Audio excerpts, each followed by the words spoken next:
Hollywood loves an epic. And this is the tale of three heroes, but only one will capture the prize. Buddy Rice, the All-American hero, bravely drove his way into title contention with 3 wins in the series' biggest events, including the Indy 500. But recent spectacular failures at Pikes Peak and Chicago leave Rice with barely a breath of hope. Dan Weldon, leader of the new British invasion, vaulted into title contention with a win from the pole in Japan, and then stayed in the hunt with wins on the short ovals at Richmond and Nazareth. Standing second in the title fight, he needs some magic to keep his hopes alive. And then there's Tony Kanaan. He used the late season disappointment to produce record-breaking results this year. He has completed every lap. 13 consecutive top 5 finishes, wins at Phoenix, Texas, and Nashville, and he stakes a solid claim on the IRL title. Kanaan now stands on the threshold of a blockbuster finish and the Heroes title, IRL IndyCar Series champion.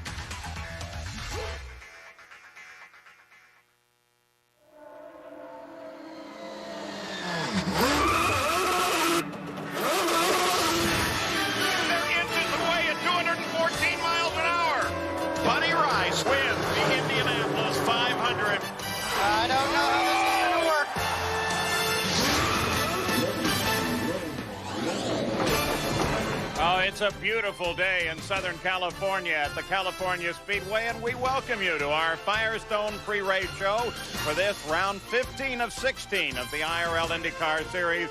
Today, it's the Toyota Indy 400, a day that may decide the championship. And right now, the IRL championship is most definitely on the line between Dan Weldon and Tony Kanaan. They both reach for that silver cup and for a place in history.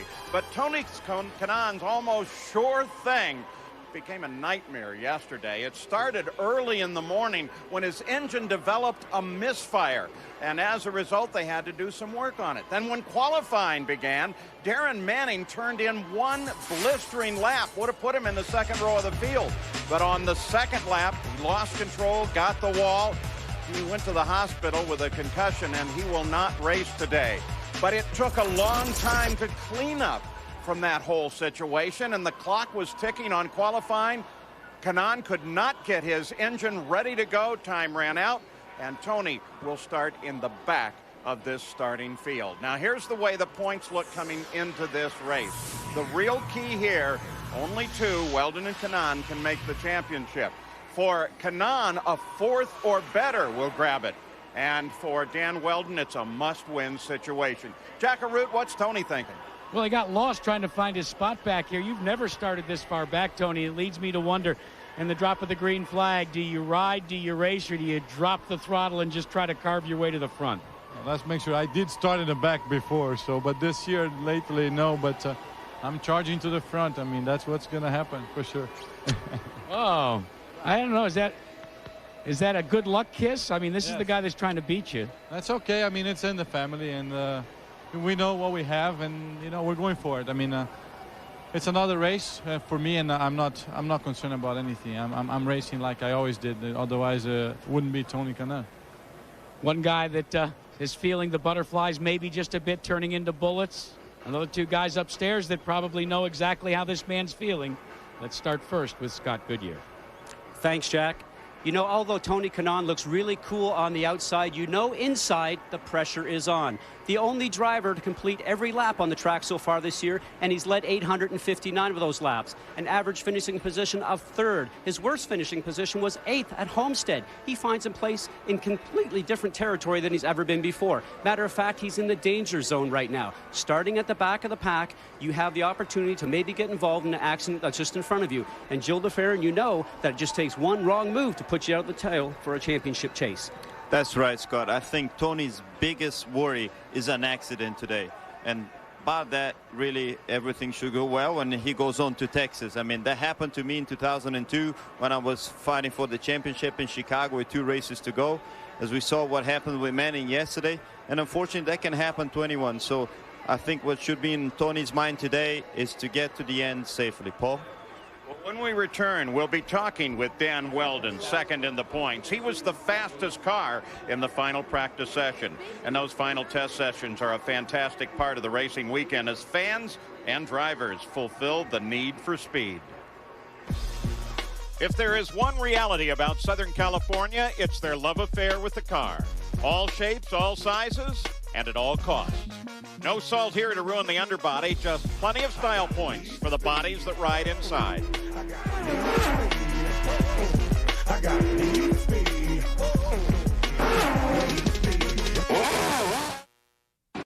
To the Firestone pre-race show as we count down to the Toyota Indy 400 here at California Speedway. Well, it's been a huge weekend for Toyota so far. They said they'd bring more power to the table, and so far they've stuck to their word. Yesterday, after qualifying, they sat first through fourth on the starting grid. Unfortunately, one of those drivers, Darren Manning, spun on his second lap, hitting the wall. As you heard earlier, he suffered a minor concussion and a small contusion on his back.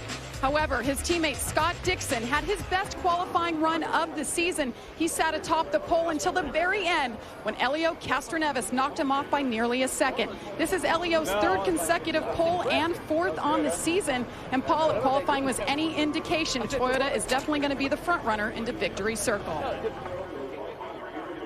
Oh, I'll tell you what, Jamie, that should set the stage for a remarkable 400 miles here at California Speedway.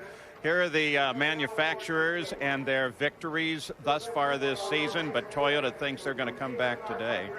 The invocation is already underway in the ceremonies before the start of this race. There's Tony Kanaan, who, of course, has a possibility of a championship at the end of the day. Look at this. Every line there is a record.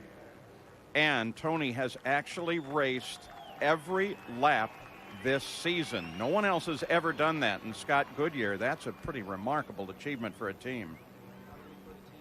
Talking about simply the team and the driver, it's a combination of both. Tony never putting a wheel wrong on the racetrack, and the crew, perfect pit stops, perfect preparation for their cars. Well, the pressure is building now. Let's send you down to the track PA announcer and Southern California personality, Joe Benson.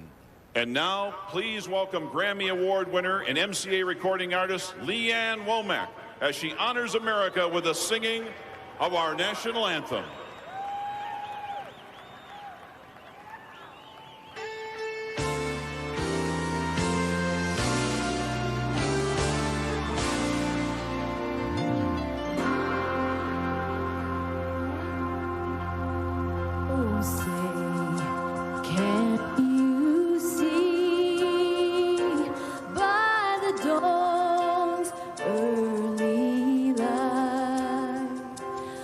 So proudly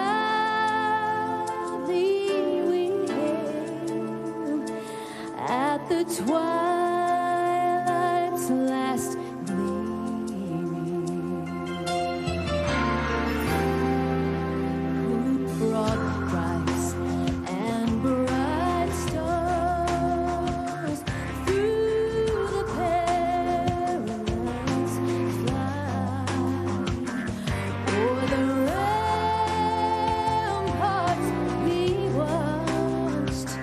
were so gallantly streaming, and the rocket's red glare, the bombs bursting in air, gave through the night.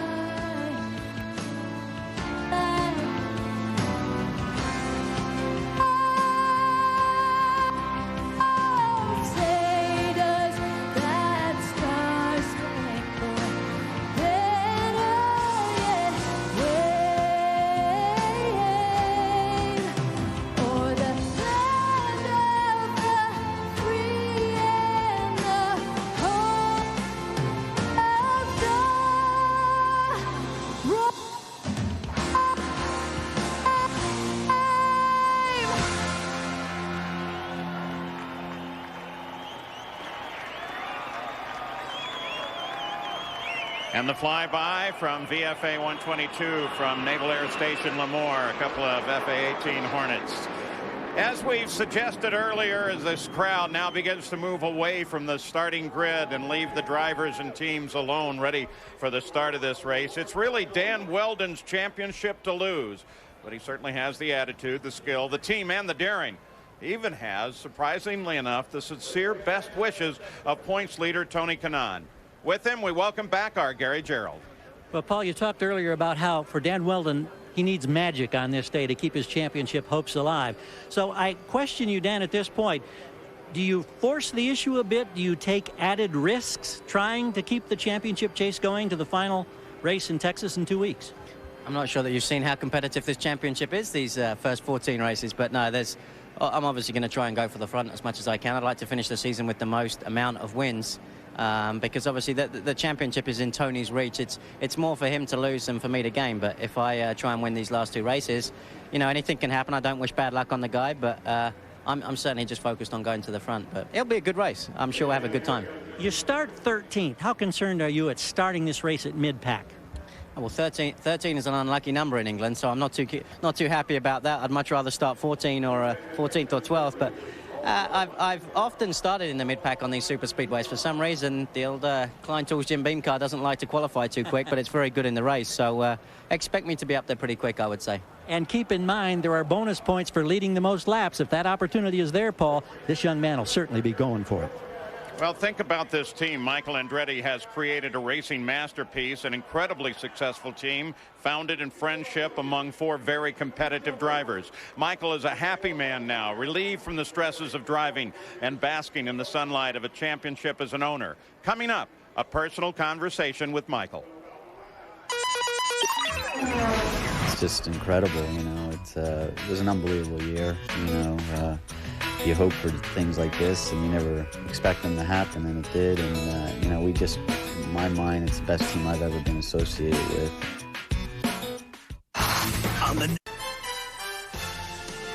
Welcome you back to California Speedway, the Toyota Indy 400 for the IRL IndyCar Series, as we move closer and closer to the start of this second from the end, the penultimate race of the season, and a battle for the championship. We mentioned Michael Andretti earlier.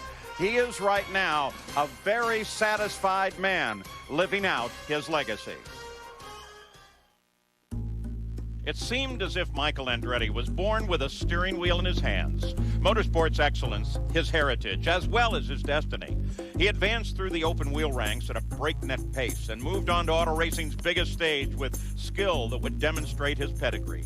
He won races early and often, as well as a championship, but his demeanor did not always mirror the joy that the occasion should warrant. When he drove his final laps at the Indy 500, he seemed resigned to the fact he might always be known as the driver who led the most laps, but never won. The way I wanted to do it was I wanted to retire knowing I could win my last race, knowing that I was still competitive. And, you know, I didn't win Indy, but it was a nice consolation prize knowing that when I did drop out, I was in the lead, you know, and I know I would have won the race. Satisfied with his lot in life, his focus had already shifted to do something that few former racing champions have ever been able to accomplish: own a championship-caliber racing team. I started quite a few years ago, you know, thinking about it. So it's not something that I just decided, oh, okay, I want to do this now, I'm not driving. Well, I was going to send him a gun so he could go ahead and shoot himself in the foot now, because I'll tell you what, owning a race team is so different than owning a business. I'm proud of him because and it's a good thing because he's even happy with his new role. He's probably even happier. He's really enjoying being able to enjoy a part of motor racing he wasn't able to. So spending time with friends at a race weekend, having a glass of wine, having a nice dinner, not being on a curfew. When I was driving, I was a very tense person. I just, you know, I was miserable to be around, you know, and it's just the way I had to be to stay on top of my game. And once I retired, you know, people see, oh, that's him, you know, that's the people that are close to me know that that's the way I am, and that's the way I am now at the racetrack, where I never was like that before. Now as a car owner, he's the real Michael, and the real Michael is a totally different person. For us, Michael's a pretty analytical cat, even though I think some people may not see it. Would I really join in on the celebration? Absolutely. Would I be proud of him? Absolutely. Only because I think he himself sees a whole new career, a whole new future as an owner for a long time in the sport that obviously we all love.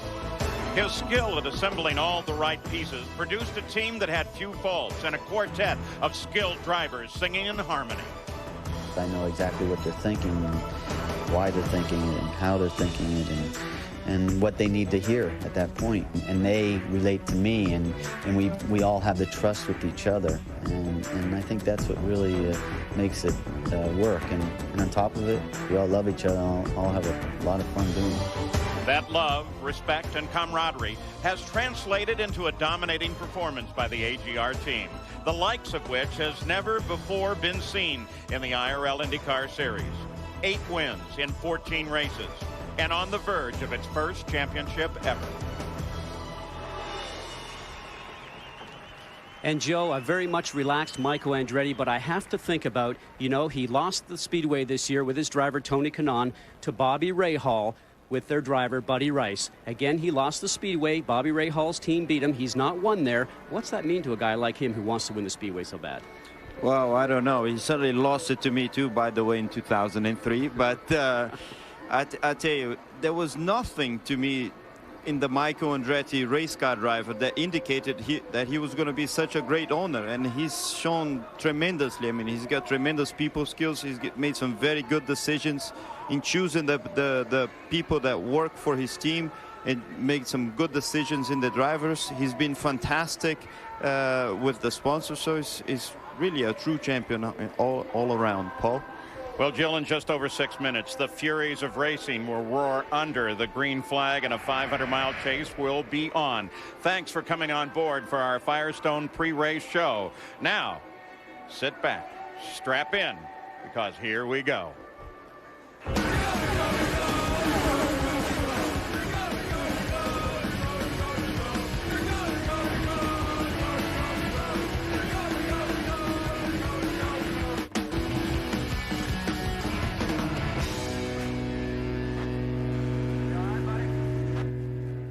America's biggest smash hit is all new on ABC tonight. Good morning, Gray family! A man loses his mother in a gang.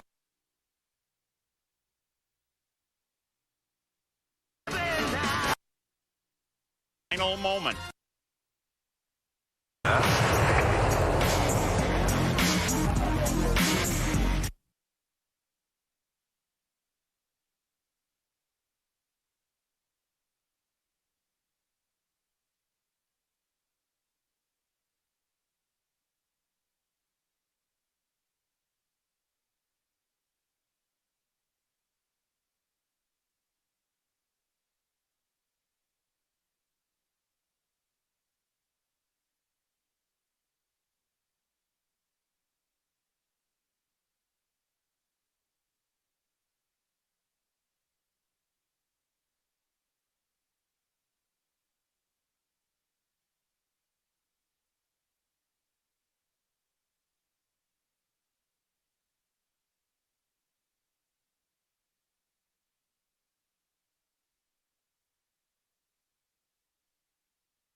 Preparations began early this morning. They continue right to the last moment. All of the teams getting ready for this final moment before the start of the 500. Now let's send you down to the public address.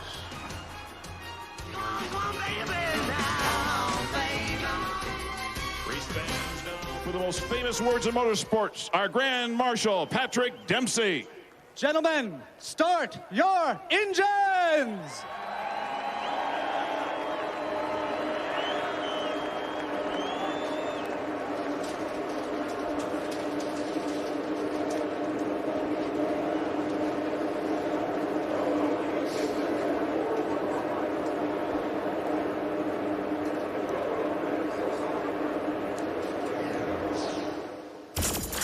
So here's the Toyota starting grid. Helio Castroneves is on the pole, still looking for his first win of the season. Scott Dixon on the outside, looking for his first win. He's the defending series champion.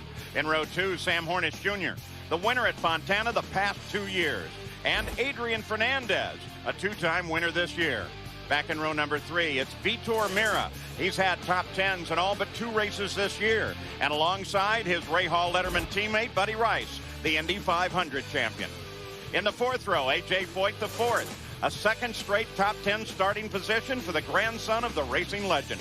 And Brian Herta, the only member of the Andretti Green team without a win this year. In row 5, Dario Franchitti. He has 2 wins this season. And alongside Dario is the rookie, Ed Carpenter, driving for Eddie Cheever. Back in row 6, it's Mark Taylor, another rookie. His best finish this year is a 7th. And alongside Thomas Scheckter, who hasn't finished in the top 12 since a 5th in the season opener. Dan Weldon is inside row 7, 3-time winner looking for a championship, with Scott Sharp on the outside. In the 8th row, it's Alex Barron, the winner of the 400-miler last year on Fontana's Twin Track, Michigan. And Townsend Bell will start on the outside of the 8th row. In the 9th row, Koski Matsura, hoping to clinch Rookie of the Year honors today. And Tomas Enge, a native of the Czech Republic, making his first start for Patrick Racing. Felipe Giafoni is inside of row 10, with Tora Takagi starting on the outside. And all alone in the 11th row is Tony Kanaan, the championship points leader, who will have to charge through the field. And that's our Toyota starting grid. And there is Tony Kanaan, all the way in the back of this field. Boy, what a job he has ahead of him today. Look at that. An entire field line just ahead of him. And of course, on point at this group, Castroneves and Dixon. Here's the race analysis. 2-mile D-shaped oval, very fast racetrack, that 200 laps, 400 miles. Watch for the guys to go to lap 180 and start racing. Then survival is the key at this racetrack. Pit stops are also crucial. No mistakes you can afford if you're going to stay up in the lead group. And the track here, a nice 75 feet wide, Scott. Beautiful racetrack. If watch the wind today, it might come out of turn 4 down here to turn 1. It can cause a problem over here in turns 1 and 2 for the drivers. As Dixon found out yesterday, there is a very large bump down here, 5/8 of the way down the racetrack. Caused problems yesterday in the Infinity Pro Series, so it'll be very interesting to see how the cars react to that today, Paul. Yeah, and they've done everything they can to try and smooth off that bump, but it is still a pretty stout moment when you go into turn 3 here. There's Tony Kanaan again, all of the records that he's put together this season. Last look down in the pits before the green flag. We start with Jack Arute. Well, Paul, the crew for Tony Kanaan were serious and focused as they strapped him in the car. But the last thing Tony did was thank each and every one of them for their efforts. And then all of a sudden, Kevin Savary, one of the co-owners, walked up, whispered to Tony Kanaan, if you think this is your idea of a joke, I'm over it. Go to the front. Gary? As for Dan Weldon, Michael Andretti's focus is a little bit different. He, of course, is concentrating on a 1-2 championship finish. So he said the important thing today for Dan Weldon, not so much to stay alive in the championship chase of Kanaan, but to make sure that Buddy Rice doesn't have a huge day and give up second place in the points standings. Weldon will be charging from mid-pack. Don't forget, he's starting 13th. Let's go to Jamie. Well, Gary, we already talked about the new power that Toyota brought for their teams this year, but you can't forget, to this race I should say, but you can't forget about the power of Honda. They have been so dominating this weekend. This whole year, actually, Adrian Fernandez is their top qualifier. He's in 4th right now. Look for a good Toyota-Honda battle today, guys. Have plenty of good onboard cameras for you today. There's Townsend Bell back in 16th place. Take you a little further forward to Scott Sharp. He starts 14th. And there is Thomas Scheckter up at 12th place. And Adrian Fernandez, he's won twice this season, including the last race at Chicagoland. Scott Dixon up on the front of the field, and he's looking over at Elio Castroneves, who is the pole sitter. Toyota's occupying the top spots here, top 3 positions. Field now positions itself to come down. We're going to try and track Tony Kanaan while we track the front of the field. Remember, Tony is all the way at the back of the race. Pace car is off. Green flag. Father Phil DeRay has it. He waves it. And here we go at California.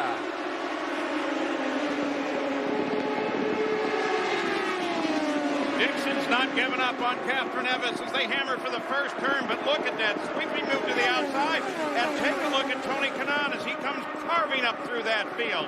Adrian Fernandez moves to the front of the field. Tony Kanaan still trying to come through traffic as they fire off an aerial salute going into turn 3. Let me tell you, the Mexican is hot. He moves around the outside in turn 2 and picks up the lead.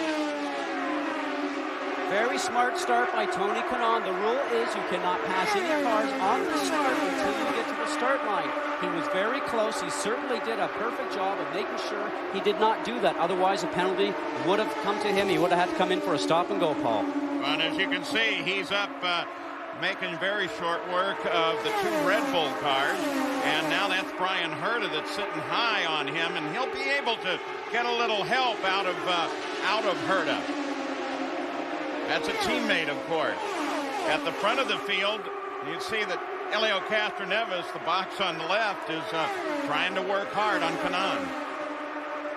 You can tell Tony Kanaan likes his car, guys, simply because he's going high, he's going low, he has the speed, he has the handling, though. He's able to go anywhere on the racetrack that he wants. Interesting to note on the start, the number 4 car of Thomas Scheckter went very slowly. He either has an engine-related problem, electrical, or gearbox, because he's way off the pace. May have said Kanaan, of course, meant Fernandez at the front of the field. Look at this as they try to go 4 wide, all moving around Tony Kanaan and Gilles de Ferran. That's exactly what you guys are talking about. He can't get in a bad situation back here. I'll tell you, he's right in the middle of it now, but it looks like his car is handling really, really well. He's, like Scott was saying, he's able to go high, he's able to go low. He's already in 9th place, and, you know, now he can sort of start to relax a little bit because he's already in the vicinity of where he needs to be. The leaders, Fernandez and Castroneves, put about 200 yards on 3rd place. Sam Hornish Jr. Now we'll jump back as Tony Kanaan continues to move through the field. He's currently up in 9th, but he'll be in this lead shot. Well, I'll tell you, another guy that had a good start was obviously... Look at Rankitti. Oh, sorry. That was a close call. It made me jump too. But Weldon also had a great start. I mean, he's up in to 4th right now and right in the middle of it too. So both guys from Andretti Green had a good start. That's Weldon sitting high. Franchitti is just behind him in the blue and white car. Weldon, the number 26 Klein Tools machine. And Franchitti is, of course, there and available to help. There is the lead once again. Tony's up to 6 already. And you know Weldon knows that, Jill, because as you know, you hear it on the radio from your team management. You look in your mirrors, and all of a sudden, you see that car coming. So Weldon is thinking, you know something? No problems from Tony today, almost like he's had for the last day or so. This is going to come down to a race today. And Jack Arute, Adrian Fernandez, is having a great day. And, Paul, how great is it? Well, I talked to John Ward, his engineer, and he said, when Adrian Fernandez says nothing on the radio, we know it's going to be a good day. So far, on the radio for Fernandez, silence. Now remember, Adrian was the one that lost a gearbox in the morning practice, did not get much time on the track whatsoever, and ended up having to go into qualifying with only 3 or 4 laps in the morning practice. But he liked the car, went out there, and he said, I got a great race car. This is the 4th race that Fernandez has led this year, and of the 3 previous races he led, he went on to win 2 of them. Helio Castroneves, Paul, riding in the draft of Adrian Fernandez. The team wanted to see if they could jump out. Their focus was to go to the front with both Castroneves and Hornish and try to dominate the field early. Obviously, they're having to change places right now, and Tony Kanaan still on the move. He's now in 4th position. Yeah, and as a matter of fact, that battle for the championship, Weldon and Kanaan, is now right there on the track in 3rd and 4th place. There's 1st and 2nd. There is Weldon and Kanaan. Jill, very interesting to watch with Adrian Fernandez up front. He runs a perfect line. He's down low, not allowing Castroneves to have any room underneath, and he wants to lead this race because he gets those few extra points towards his goal in the championship, which is to be in the top 5. Well, I think both Adrian and Helio probably... We have a report that car, the 17 car, Mira, just touched the wall, and we have a caution out.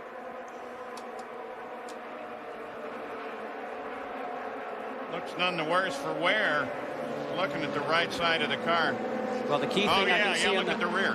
You look a little bit on the side of the car. You can actually see. Let's watch him as we go through here. A little bit high. You see he's up in that gray area. What's on the right-hand side. Just got a little bit pushed up there, so no grip up there, guys. And he was very, very lucky. It's a lucky day. And as long as that didn't move the right rear suspension over a little bit, he should be in good form to continue on. Tony Kanaan so far has done everything he needs to do, but then again, so has Dan Weldon.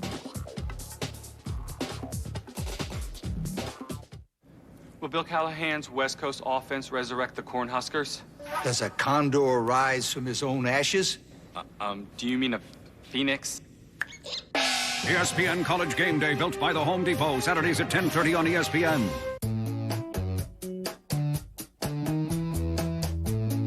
When it comes to truly great beer, fresh rules.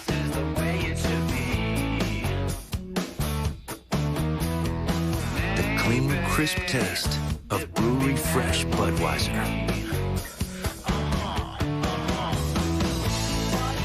Fresh beer tastes better. Next time you start on your way, think about the gasoline you choose. New Shell V-Power is specially formulated to actively clean your engine as you drive. You have enough to deal with out there. Your gasoline can make a difference if it's new Shell V-Power. Welcome you back to California Speedway as everybody under this caution heads for pit road. A little bit early, only lap 11. Go down to Jamie Little. Well, guys, Thomas Scheckter was saying it didn't accelerate once the green flag came out. He said it was backfiring a little bit, and the pit road was saying, you know, you guys tried different fuel maps. He's coming in right now. They're making some changes, and Jack. And for Dan Weldon, it was a front end change for Tony Kanaan, lighting it up, and Adrian Fernandez in for an abnormally long period of time. Fernandez loses the lead. That was an amazingly long stop for Adrian Fernandez, the leader of the race. And on the exit of the pits, you think the Andretti Green team is not fighting one another? The 26 car of Dan Weldon just roared out of the pits and around Tony Kanaan. Finally, Scheckter gets away. Very aggressive for Tony Kanaan, leaving the pit lane, turn the car sideways. You know he wants to be up front, take the advantage of the pit stop. Certainly right now, the fast pit stops are going to pay off here throughout the day, guys. Well, I tell you, Tony's in right where he wants to be. You know, if he can see Weldon all day, that's a good position to be in. I'm going to show you how they came out of the pits. Now, remember, the pit positions are based on the finish of the last race. There goes Weldon, Kanaan, and there goes Hornish. And then you wait and you wait and you wait, and finally Fernandez is able to get his car away. And there it is. And as you mentioned, Paul, Fernandez being the very last pit when you come in, the first pit leaving usually is an advantage, but something was delayed during their pit stop doing the work to the car, so they'll try and rectify that to take advantage of his pit box spot for the next stop. We want to go back and take a look at this guy, the Pennzoil Panther driver Thomas Scheckter, at the start of the race. Now you can hear that misfiring that he's got going on right now. This is on the start. The cars are passing him. He's trying to get to the right, get out of the way of everybody else, because he certainly knows he has a misfire. Using all those dials on the steering wheel right now, trying to change the mapping of the engine. That's the black box, the brains of the car, to try to get the thing to work a little bit better. Now his top speed so far has been about 203 miles an hour. Top guys are running 214. They have not found the problem as of yet. Boy, Joe, I don't think I've ever seen a dance of hands on the steering wheel quite like that. Brian Herta with a problem in the pits, working on the back of the car, and we'll find out what's going on with that. But what, did you see all the hand movement? I tell you, it sounded really funny. It just sounded like the engine wouldn't rev up to a certain point and then start misfiring. And ultimately, he was lucky in a way that nobody collected him from behind. Kerry Gerald, what's going on with Brian Herta? Paul, it's obviously a gearbox problem. You've got two crew members underneath the rear wing. They're trying to unfasten the plate that covers the gearbox and the gears, trying to get in there. So we assume that something must be jammed. That's something you don't anticipate on ovals this early in the race. And also a quick update on Vitor Mira. He did come in. They changed tires They checked over the car. No indication of any structural damage. They sent Vitor back out. Now that's good news for Vitor Mira, who all season long we thought is probably going to do very well before the end of this year. As yet, he doesn't have that victory. Tony Schumacher, don't forget that he is closing in on his second career Powerade championship. And we will have 2 hours of elimination round coverage tonight on ESPN2 beginning at 8 o'clock Eastern. For more information, log on to ESPN.com. On the backstretch now, ready to come back to the green flag. They line up with Mark Taylor as the leader, but the real leader of the race, Weldon, Kanaan, Hornish, and then Scott Dixon. Oh, actually, Paul, Mark Taylor is leading the race, and I wonder how he's going to behave here leading. It's not a position he's usually in. Yeah, it's probably more like get down and out of the way. But Taylor takes him across the line. And immediately Weldon moves to the high side. A line that he tested a lot during practice. And Tony Kanaan comes with him. Interesting to see in the start. It makes you wonder if there's some different ratios in the gearbox. Maybe he does not have the same acceleration that he wants to get off the green flag. Amazing how those two Andretti green cars just simply power by him, and they're all powered by Honda. Yeah, but in pursuit there, here come the two Toyotas of Penske Racing. Helio Castroneves and Sam Hornish Jr. Mark Taylor has given it a good, brave show, though, isn't he? Well, the other key thing on this, Paul, when I think about it, is Mark Taylor's probably throttled back on his fuel trim. He's running leaner. The engine produces less horsepower at that point in time. Remember, he did not pit, so he's going to have to really stretch his fuel window. A little further back. Look at this. Here comes Buddy Rice, who's come up and stuck his nose into this thing, too. Well, I tell you what, also, Helio, who had a good restart, is really pushing up to the front here, trying to pass Weldon, who's obviously going to be conscious of the fact that he needs to lead, get the most laps here. But Helio is really going for it right now. Absolutely, Joe. And on the other side of it, you know, right now he's thinking that he wants to lead because it's a Toyota-sponsored race, and Toyota came here with more power, as Jamie Little mentioned earlier. So certainly these guys want to put these Toyota power cars out in front. Little pride on stake right now. I think more than that, he probably wants to leave because he hasn't won a race yet this year. So you think that's part of the factor? I think it's definitely part of the factor. Tony Kanaan runs down low. Helio Castroneves goes side by side with Dan Weldon. He gets a little bit of a push from the 6 car of his teammate, Sam Hornish Jr. Look at that. That's at 200 miles an hour. Got his nose right up on the gearbox. This is our version of helping each other out. You know, Sam is trying to push Helio down the straight a little bit. And just by staying on his drive very, very close, the guy in front will run a little bit faster to try to get by Weldon. But Weldon being down low, he has less distance to cover, and it's really difficult to pass. And here he goes, Helio passes Weldon. Thanks to Sam Hornish. Sam Hornish goes into second place. You got a good view of that bump going into turn 3, back into the car where the whole car really bounces, most visible on the rear wing. And Paul, you mentioned that bump. That bump has really got worse since we were here a year ago at this racetrack, and Brian Barnhart from the IRL actually had a grinder come in on Saturday morning at 7 o'clock, and they took down about 3/4 of an inch to try and maybe make it a little bit smoother. It's much better, but certainly not like the guys would like it. You can see right there how much the car moves. There's Fernandez, who was leading prior to the pit stop and then had a long stop and has not moved all of that much since he came out. He's currently in 8th place. The track, you're going to just have to move up. That's where those guys are going to get to the front. There's our Firestone telemetry. Inside, he's inside, way low. Inside, you're clear behind. Coast cage right behind you. Now, as you hear the spotter speaking to him right now, you saw him go down a gear over here on the right-hand side, and his steering wheel, he's taking his right hand and moving it all the way up here. And Gilles DeFerrin, you know, the car pushes when that happens, and that's why we hear him ease off the throttle going through the turn. The car certainly is not working as well as it did in traffic as it did for him when he was out in front. I think you're absolutely right, Scott. It definitely doesn't look like he's handling very well in a traffic situation that he's in right now. So he much rather be leading. So later on in the race, maybe they will short fuel or something like that to put him ahead of the pack because he's much more comfortable there. Buddy Rice in 3rd place, the 15 car out of the Ray Hall Letterman stable. Champion of the Indianapolis 500, but for all practical purposes with 2 accidents, one at Pikes Peak, won at Chicagoland, threw away a possibility of a championship. When this race started, his possibilities were totally gone. But he still has a chance to win a race and prove himself.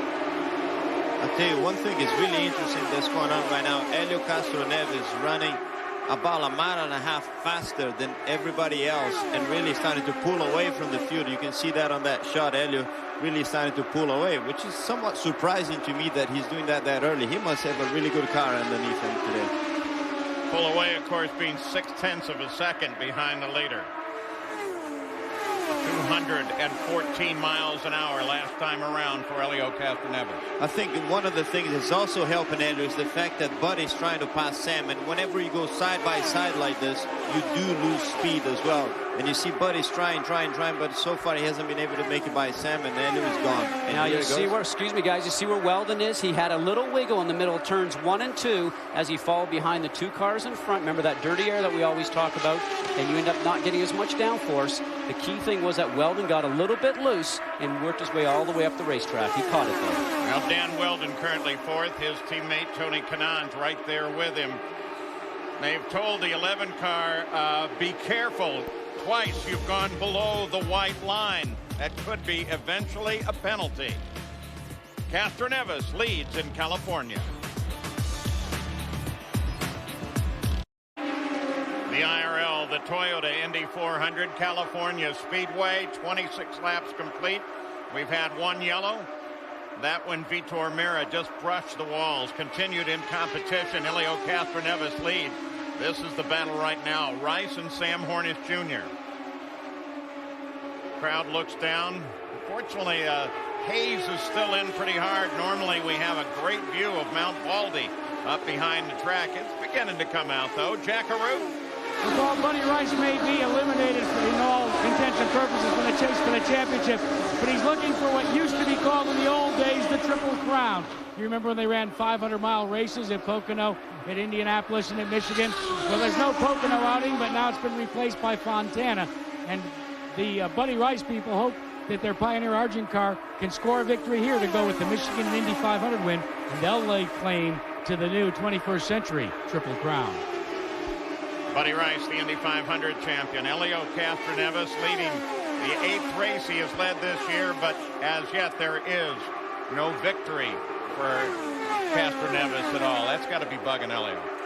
Oh, I tell you, Buddy's slowly but surely reeling Castroneves in and getting closer and closer. Every lap is running about half a mile an hour faster. And Dario is going around Sam Hornish, who all of a sudden really dropped off on this last half a lap and is really running wide. I wonder if something's going on with Sam. Yeah, as he came off at 2, all of a sudden he seemed to drop back. Dario Franchitti, 2 wins this season, has been having a good year, seems happy about it, and was especially happy with the test that the IRL had for road course potential coming up. 3 races next year on the road course. He was really happy about that. Told me at lunch the other day, he said, you know, these cars were really good at it, and I thought we'd probably have a little work to do, but they were fun. He looked like he was having fun. I was down there since I live only about an hour away, and both him and Helio in particular were like jumping up and down, and the cars really did look good. That's good. A little work to figure out what brake system you want to use. They've got a winner to work on it, though. Castroneves, Rice, Kanaan, Franchitti, Hornish Jr. That's Hornish with the white wing on top of the air intake scoop. I wonder what's going on with Hornish over there. He was running well up front there and really all of a sudden just lost 2 or 3 spots. What do you think, Scott? Well, that was coming off of turn 2, Jill, and as you know, they had the truck race here last night, and our cars, Indy cars, have not been on the racetrack since then, so a lot of reports are coming in. A lot of guys are having problems in turns 1 and 2. The wind is coming from turns 4 to 1 down in that area, so that pushes the car along the racetrack. Just wondering if we need to have more laps on the track with our cars, putting our rubber down and maybe giving these guys a bit more grip. What it could have been as well is that he didn't change tires during that first stop, so it means his tires might be getting a little used up towards the end of the stint here. He does look like he's back to speed again, though. Jill, we just checked in with the Penske crew. Roger on the radio, Roger Penske, telling Hornish that they're working on an understeer concern of Hornish with tire pressures on the next stop. Also, Hornish did not change tires under that stop under yellow, whereas Castroneves did. So, in fact, tire wear could well be playing into the understeer problem. And you'd figure, Gary Gerald, Penske cars, we're on lap 32, probably 20 laps away from a stop where they can at least correct the tire issue? Yeah, we're looking at 19 laps from now, Paul, at lap 51 for one of the cars. We believe Castroneves and Hornish at lap 52. 213 miles an hour last time by for Elio Castroneves, and a 0.3 of a second lead on Buddy Rice. Sam is slowly but surely dropping back, and now he's doing 2.11s against 2.13s that Elio's doing. Sam right there. We're going to take you back a couple of laps. Look at how high he is there. Wow, that's Same almost like situation, Mira. Absolutely, Paul. Just a little bit high off the black section where all the rubber is, up into that gray section on your right-hand side. That's where you don't want to be. Now, you do remember the driver has some adjustable aids inside the car that he can actually use. A weight jacker to distribute weight differently on the car, maybe put some more weight on the left front, and also roll bar adjustments to change the handling on both the front and the rear of the car. And I suspect he's probably really just about made sure that he's used those as far as he can. They'll have to make adjustments in the pits next time. Jackaroo, Tony Kanaan in third place. He stays there. He's got himself a championship. Yeah, but he doesn't want to stay there. In fact, the call has gone out to his teammate, Dario Speedwagon Franchitti, to come up and help Tony Kanaan without using a lot of fuel consumption to move up to the front. The reason why? Because the 15 car of Buddy Rice and your current leader, Elio Castroneves, are beginning to put some distance between themselves and the two AGR teammates. AGR doesn't like it. They're now calling into service Franchitti in fourth to try and help Kanaan close the gap. And you saw a few moments ago, we put up a graphic that is the points as they are positioned right now on the racetrack. And each time we do that, we'll highlight in gold who is the points leader. We put it up there. Of course, you saw that Tony Kanaan is, in fact, the leader of the points right now. And Weldon has dropped back to sixth place. But Dario Franchitti is up trying to help Kanaan as much as he can. We'll be back right after this. More, log on to ESPN.com. Back California Speedway, the Toyota Indy 400. Elio Castroneves is still the leader, but here comes a very serious Buddy Rice in the 15 car. A Toyota-powered car leading, a Honda-powered car in second. Elio, probably one of the major guys in this series that has what I call the show and go. Show both on and off the track, and he loves to go fast. Let me tell you, here in Southern California, well, globally, Toyota and Honda are always battling on the racetrack. Here is Mark Taylor. He has not yet stopped. When they brought the caution out, he came in. And so this is his first stop of the day on the 41st lap. Jamie Little? Well, Paul, we hear he's not making any changes. It feels good. It had to feel good. He got to lead a few laps. Greg Ray is his team owner, and he just told me 99% sure he is getting back in the race car in Texas. That means it'll be a two-car team. Very exciting news for Axel.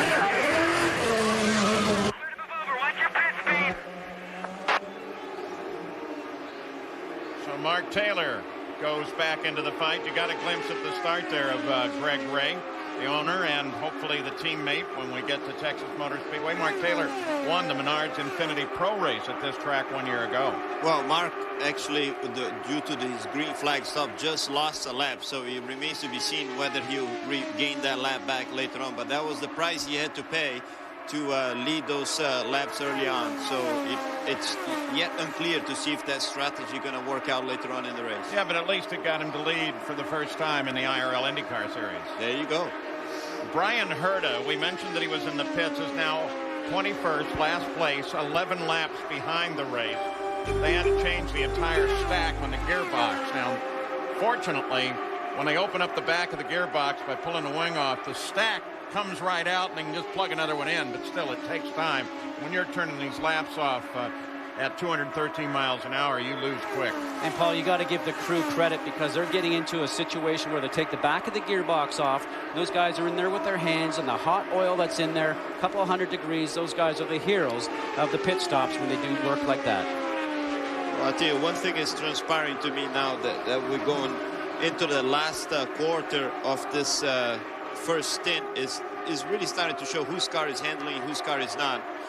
And Helio is starting to pull away from everyone. There's a little more distance now between him and Buddy, and actually the first four cars are evenly spaced at this moment. 3 cars off the lead lap. We mentioned Brian Herta. Ed Carpenter has gone a lap down as well, and Mark Taylor, as Joe DeFerrin mentioned when he made that stop, he went a lap down as well. But Jamie Little, imagine Greg Ray is pretty happy to see his guy run in front. Very exciting to see Mark Taylor running up front, and great news for you guys, 2-car team. Yeah, no, it's fantastic. Mark's been doing a great job. I thought we had a car that maybe could have won at Chicago.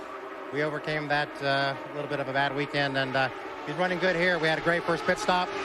We're getting him sorted with the car, and I think we'll have a good car for the end. So first things first, we're focusing on this weekend, but I'm getting a little excited. Looks like we're going to run 2 cars at Texas. Our sponsor, University Loft, is stepping up, and we've created a lot of business for them, so we're getting pretty excited, but first things first today. Greg Ray, double-duty team owner, and he's getting back in the car. Paul? Helio Castroneves is the leader, but Scheckter looks like they got whatever it was working. He and Fernandez are running together at 10th and 11th. They're still about a mile an hour off the pace of the leaders at 212 miles an hour. And we're probably 4 to 5 laps away from the next round of stops by most of the field. And of course, when that happens, then hopefully both Carpenter and Mark Taylor will get back on the lead lap. Townsend Bell was 11th on the restart after that caution on lap 20. Now he's up in 7th place. Saw some hand movement from Thomas Scheckter when we looked backwards from Adrian Fernandez's car. So either he's reaching up to take away a tear-off, which is a thin layer of plastic on your visor, because maybe there's some oil going on it for him to see, or possibly he was giving a little salute to Adrian Fernandez for taking his air away, Paul. Got to be careful. That can be an expensive gesture. I think it was one of those I'm not too happy with you gestures. Well, we're at California Speedway. The race is now 48 laps old, the Toyota Indy 400, and it is a battle for the championship and a battle for the race. The race battle right now is Helio Castroneves and Buddy Rice. They run first and second, but then in 3rd place is Tony Kanaan. If he can stay there, then he will be the IRL IndyCar Series champion at the end of the race. But Dan Weldon, currently sitting back in 5th place, needs to win. He's currently 2nd in the points. And if Weldon can win this thing and Kanaan drops a little further backwards, we'll go all the way to the final race of the season at Texas Motor Speedway. Scheckter, pit stop, all well, and on his way. Nice clean stop. And just to explain what he did earlier on before you saw him in the pit box, down the backstretch, he actually came off the racing line, dropped 2 wheels below the white line on the backstretch to signal to all the other drivers that he was entering the pit lane, because the cars enter off the track here in turn 4, just to give them an indication and a heads up, not to surprise them. Helio Castroneves, there's a little dart back and forth. One of the indications you're going to pit is to drop the left side wheels behind the line. And he did, then he didn't, and now he comes flying into the pits. Hits the brakes hard to get it down to the mandatory speed limit. Buddy Rice comes ripping in right behind him, as does Kanaan, Franchitti, Weldon. The rule is follow the leader, Gary Gerald. They are in sight, and it'll be interesting to see who gets the advantage. Tony Kanaan will go to the deep end of the pits as Castroneves comes to a stop. He said he had a little understeer when he was in traffic, but not in clean air. No wing change. He's about ready to roll, waiting for fuel. He's out. Here comes Rice. As he gets underway, let's see what job he does not have enough speed to beat the Marlboro car. It's Rice and then Franchitti. A long stop. Problems on the left side for the 26th. Dayton Weldon, and he is out in the way as well, boys. Well, that was a long time for Weldon. Here is Sam Hornish on the pit road. These stops are changing the whole nature of the event. And it seems like we're seeing a little more trouble than we've normally seen. Gary? Well, we watched from the back of the car this time. They will make a front wing change. 1 turn. The turn has been made. The tires are on. The fuel is in. And Hornish has gone with a very smooth stop. Adrian Fernandez now out in front. But he's coming in. Well, Adrian Fernandez picked up the lead of the race once again. Look at him slow it down. And he will come in. Remember, we are under green. Paul, Adrian Fernandez had a problem on the last pit stop with one of his lug wrenches. It failed on the left side. Let's see if they are able to establish this under green flag conditions a little more efficiently. The Firestone Firehawk tires are going off. Nominal stop. They need to cure an understeer problem on this car. And Fernandez in the Visit Mexico Special is off and away. Oh, I tell you, you can make a lot of time going in and coming out of the pits, especially on the green. And that's why you see a lot of drivers driving in as fast as they can, locking up the tires, trying to slow down and everything else. And the same but opposite will happen on the way out of the pits. Even though they're going through the pit exit road, they're trying to push the car all the way to the limit to try to get away and get as fast a stop as possible. And that's what you see now that Helio and Tony did on the way out. And leading the race, he managed to pull away from everyone a little bit. Well, Jill DeFerrin, you won the Indianapolis 500 in a car looked very much like the number 6 car of Sam Hornish Jr. There is Helio Castroneves. So with the cycling of the stops, Castroneves comes back to the front again with Tony Kanaan right behind him. It seems to me like Tony was one of the big beneficiaries of this first round of stop. He's now in touch with the leader, and in second place, sitting very comfortably there. At Tor Takagi that lies just ahead of them. Started in the back of the field. And that might give Tony Kanaan the opportunity he may need. Now, Helio got out there quickly. You know, Paul, I'm not so sure Tony's going to go for the passing Helio maneuver. I think he's quite happy to just sit behind Helio there, save some fuel, and now that he's in his draft, per se. So with Helio Castroneves back at the front of the field, Adrian Fernandez was all over the brakes coming into the pits to get slowed down to the pit speed.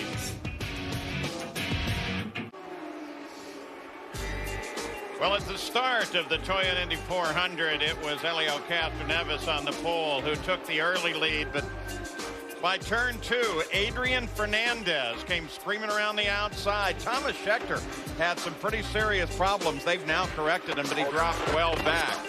And then Tony Kanaan, from the last position in the field, moved up to the front in quest of a championship. Andretti Green Racing then ended up with Weldon and Kanaan in first and second place, soon to be overcome by Penske Racing, who then went first and second. And now, with 61 laps complete, it's split. Penske in the front, and Tony Kanaan sitting in second place. And least we forget Ray Hall Letterman, it's Buddy Rice that is back in third place. He's followed well back by Franchitti, Hornish, Townsend Bell, Vitor Mira. So obviously that brush with the wall didn't do any real damage to the car because he's kept it rolling. But Adrian Fernandez has dropped back to 8th after leading in the early going. Well, one guy that actually was a benefit for that pit stop was Hornish Jr. because he's now up there running speeds as quick as the leaders, maybe even a little bit quicker, and he's actually starting to march forward, and he's doing it by himself without a drafting partner, Jill. He's out there just marching forward and catching up to that lead group. Yeah, he's slowly catching up Dario. He's about let me see, about 2.5 seconds behind Dario. Earlier on, he was over 3 seconds behind Dario, so he's getting closer and closer to Dario Franchitti. But these 3 guys here up front seem to me like they're slowly but surely pulling away from the group. And of course, this is early in the race, so we don't know if these are going to be the 3 horses later on in the race, but they show good potential. The cars are running well, and they you know, seem to be happy with it, let me say. Helio Castroneves, you remember the Penske pit had a problem with a fire a couple of races ago, and Gary, they found a potential disaster lurking that they've figured out how to fix. Right after that last stop, Paul, there was indications of a pinhole type leak in one of the hoses for the fueling purpose. Several gallons, of course, go into one of these hoses. So what they're doing is replacing the hose as we watch. And obviously, having just fueled the car, they've got plenty of time to get this done. And it looks like they'll have it done here in the next few moments. You can see the old hose off, the new hose going into place.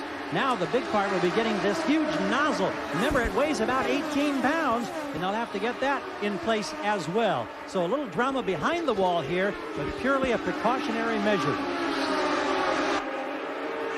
The leader, Elio Castroneves.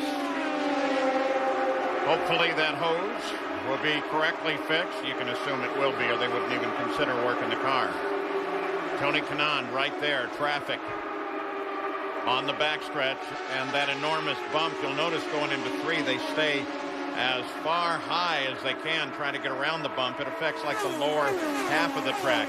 Back in 9th place is Dan Weldon. He needs to win. He's right there behind the 17 car of Vitor Mira, the 26 Klein Tools car. That's Weldon. And he lies about a half a lap back, and in that, he is also running about 1 mile to 2 miles an hour behind the leader of the race. I'll tell you, things are certainly not going well for Dan Weldon right now, because not only he really needs to win the race, but it would help if he can get the point, 3 points, I would say, for the most laps led. And right now, things are not looking too good right now. And Jill, I don't think you're going to see Dan Weldon leading during this stint. The car has developed an understeer. The car is pushing very badly in the corners. And I asked Michael Andretti, well, can they cure it from the cockpit? He said, no, I think we're just going to have to ride this one out to the next series of stops. Well, coming in, you plan this to be a 5-stop race at 400 miles. And you can, though. There are a bunch of different techniques that are getting more and more impressive on how you can get better fuel mileage in between the stops. And that's what drivers try to do. You see them running in behind cars as we watch. Danny Weldon now starting to slice underneath. Townsend Bell looks like maybe he got the low line, which gives the car a little bit more grip to help that understeer problem that he has. But Paul, you talk about the fuel mileage. What drivers try to do is to run in that draft and let the car in front break the air, let you use less horsepower, less fuel to actually run the same time that the other guy is in front of you. And that's the key thing to saving fuel. It's almost like riding behind a tractor trailer on the highway, and you get that benefit from that big hole in the air that he sort of punches. That's exactly what these guys are doing here. And Scott, that's exactly what Tony Kanaan finds himself doing right now, running in that second position. He is just cruising behind Elio Castroneves.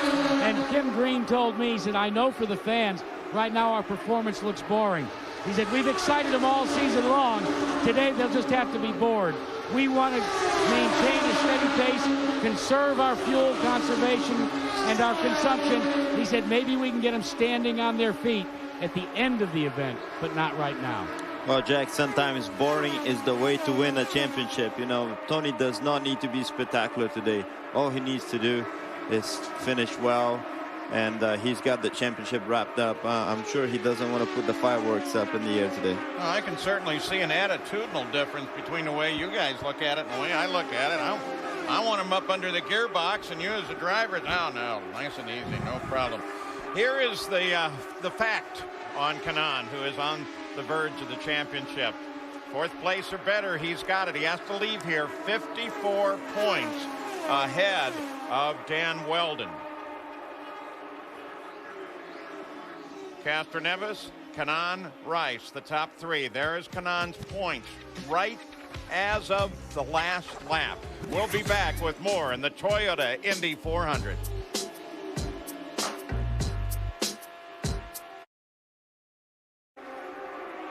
Sun shines down on the California Speedway, the Toyota Indy 400, the IRL IndyCar Series. It shines brightest at this moment for Elio Castroneves with 74 laps into the record book. He is the leader. There is 2nd and 3rd, Tony Kanaan and Buddy Rice in the 15 car. Sam Hornish is sitting back there in 4th place, but it is a long way back, over a second. It is between Hornish and Dario Franchitti for 4th place right now. Franchitti with 2 wins this year, Hornish with 1. Hornish won the first race of the season at Homestead Speedway. He has not won since then. In fact, neither of the Penske cars have. Paul, you know what's interesting to me watching this right now? All season long, the Toyotas could keep up with the Hondas if they were running in the draft. On a few occasions, sometimes they couldn't even do that. But today, as we're watching right now with Helio Castroneves, he's actually pushing the air. He's by himself out front, and his Toyota-powered car, with the new improved Toyota this weekend, is now pulling away from the two Honda-powered cars, which is Kanaan and Rice. We were talking a little while ago, and then we got distracted, the global rivalry between Honda and Toyota. And you and I were driving through Torrance, California, 45 minutes or so from here the other day, as Buddy Rice tries to go for the move on Tony Kanaan and grab second place away. And the fact is their U.S. headquarters are, 3 blocks away? No wonder they're at each other all the time. They probably all go to the same watering hole. Sure, there's a line divided somewhere around Torrance Boulevard over there. This is an interesting situation developing here. I think Rice, he dropped back a few laps ago. Now he's apparently trying to pass Tony for second place, and these guys, they're not best friends. And you see Tony saying, hey, go. Yeah, Tony's letting him go down the inside. Yep. Which I think it's a smart move, because he really doesn't need to be fighting with Rice. So he's saying, ooh, they nearly touched there. I got to wonder the wisdom of sticking your arm that high out of the cockpit at 215, 16 miles an hour. That hurts. You may never get it back down. It definitely hurts. He really stuck it out. But that's why Tony Kanaan is going to win the championship this year, guys.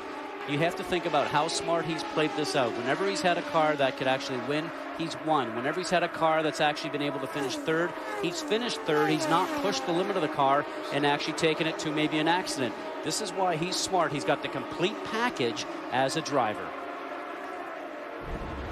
Yeah, take a look at this. So watch his left arm come out of the cockpit to show Buddy Rice to go to the left side. And look at the wind grab it a bit there. I tell you, he's like Scott was saying, he's made some very good choices throughout the year, not only during the races but on setup.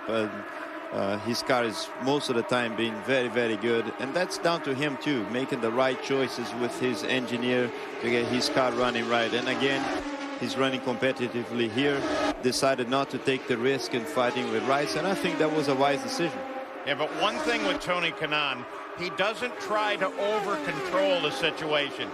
He just gets on top of events and follows them to his best possibility. I like celebrations when they come naturally. I don't like, in my mind, it's either superstitious or not. If you plan it, it doesn't work. Even, it never did. Never did to me in racing. It never did to me in a date. It's like when you go date this beautiful girl, right? You go, all right, I'm going to see her. So you take a shower, you put your best perfume, your best clothes. She doesn't show up. And then the day that you have your worst clothes on, you haven't took a shower, you've been sweating all day, she shows up. So basically that's the way it is. I don't know. You guys, you watch and you see what I do. I don't know. I don't know what I would do. We do know one thing that Tony Kanaan is very comfortable with, and that's being in the cockpit of a race car. When he started, we've documented him coming up through the ranks driving go-karts. Let me take you back to Brazil when he was invited to his hero's house, Ayrton Senna, for a go-kart race with Formula One drivers when he was still a teenager. Senna said, gee, I don't have a go-kart for you, but there's a pile back here of stuff.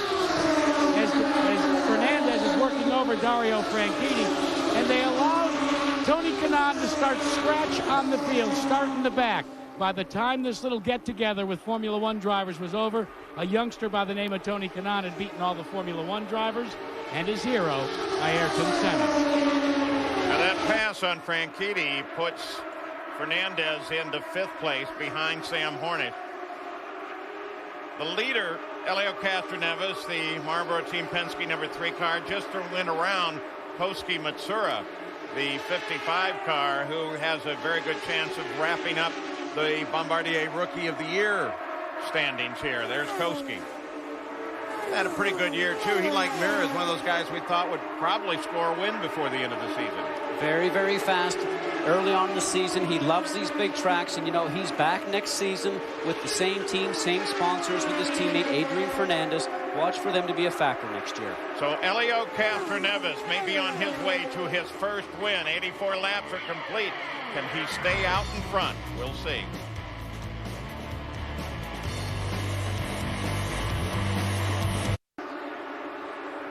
Castroneves still in the lead, 87 laps complete in the Toyota Indy 400. Castroneves just put A.J. Foyt the fourth in the 14 car a lap down. Now Buddy Rice gets up and around him. Let's go to Jimmy Little. Thomas Scheckter is in. He said no changes. He's happy with the car. And, you know, he was having problems at the beginning of the race. They said one of the fuel maps was shorting out another fuel map. So right now they're not making any changes. They said they're just going to cross their fingers and hope everything goes well. Keep in mind he has not finished in the top 12 since the first race at Homestead. And remember, too, he's in a bit early because he is, in fact, out of sequence with everyone else by a lap or two only, though. We expect the leaders in very quickly.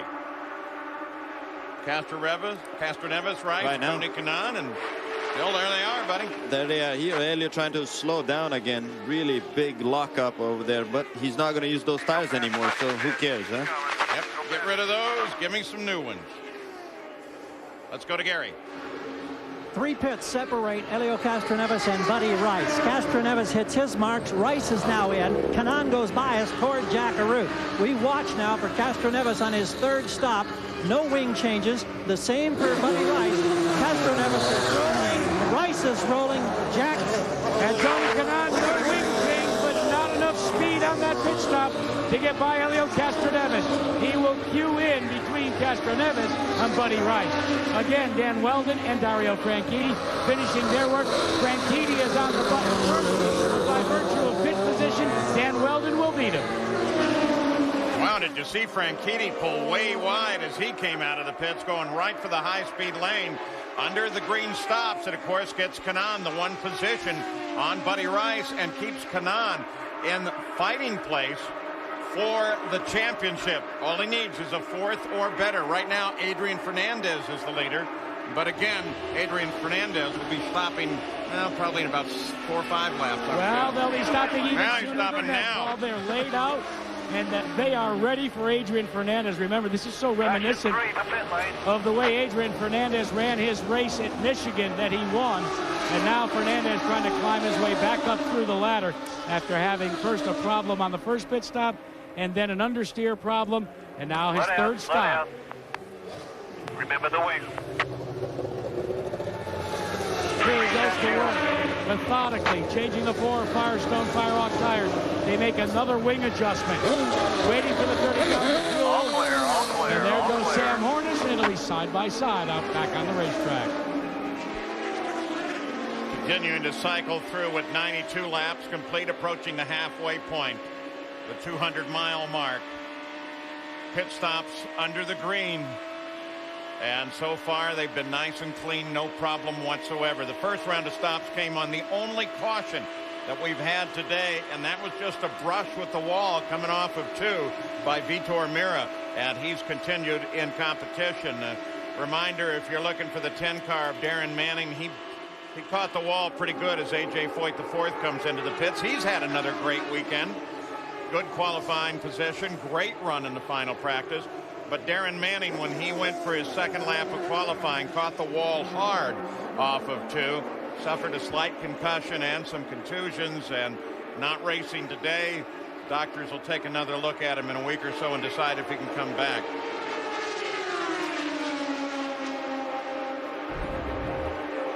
Watch this pit stop action right now. You're going to see very close Weldon and Rice.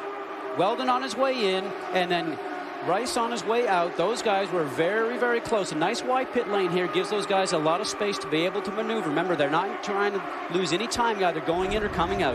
Yeah, but for Weldon, that was a pretty wide arc coming into the pits. Well, he actually probably knew that Rice was on his way out, and it gave him a little bit more time and a bit of a different angle on the approach. So now with everybody stopped, looking back from Adrian Fernandez to Dan Weldon. Got a mixture. Weldon needs to win this thing, and right now he's 7th. You know, you think about Adrian Fernandez, guys. Here's a guy that came into the series late, really had a bad couple of races, didn't get his legs underneath him until Indianapolis, and now he's turned around and won 2 races. Kentucky and Chicago, has always been competitive. You know, he's the only driver over 40 years old in the series. I raced with Adrian Fernandez in 1989 in Formula Ford in the UK, so and he's older than me as well. I knew you were going to add that in. Yeah, I can see that on your Jill, face. the big difference between you and Adrian Fernandez. Fernandez has a private trainer. He is a fitness buff. He works out about 5 to 7 hours a day. I don't know about you, but he's in a pretty good shape. Jack, you're calling me out of shape. I didn't call you that, Jill, but I heard you had to stop halfway up the stairs to the booth. Yeah, I did, actually. I put about 20 pounds since I stopped racing. Hey, come on. Let's not be getting on Jill. Indianapolis 500 winner in 2003 and the closed course record holder set right here at this track at better than 241 miles an hour. What was that, about a 300 horsepower motor? Well, it was a little bit more than 300. It was about more than 1,000. It was just over 1,000, and you know, it was in fact that day also Adrian was fighting for the championship with me on that day, on that weekend, I should say. So now Adrian fights with Dan Weldon, who's being pressured by Sam Hornish. Well, I wonder if all those changes, if they made any changes during the pit stop for Weldon, because he certainly looks a lot stronger than he was earlier on, and perhaps happier with the car now. I don't know. That was Tora Takagi, the 12 car down low. Hornish and Weldon now go side by side again. Battlers for fifth. I was going to say, actually, Adrian Fernandez was a smart one, chose the fastest way around Takagi there, who started to move a little bit once he went across the start-finish line into turn one, giving those guys a little bit of a heart scare. He gave me a heart scare. They came very close. A little different watching it up here now than when we used to be in the cars, isn't it? Yeah, much more comfortable here.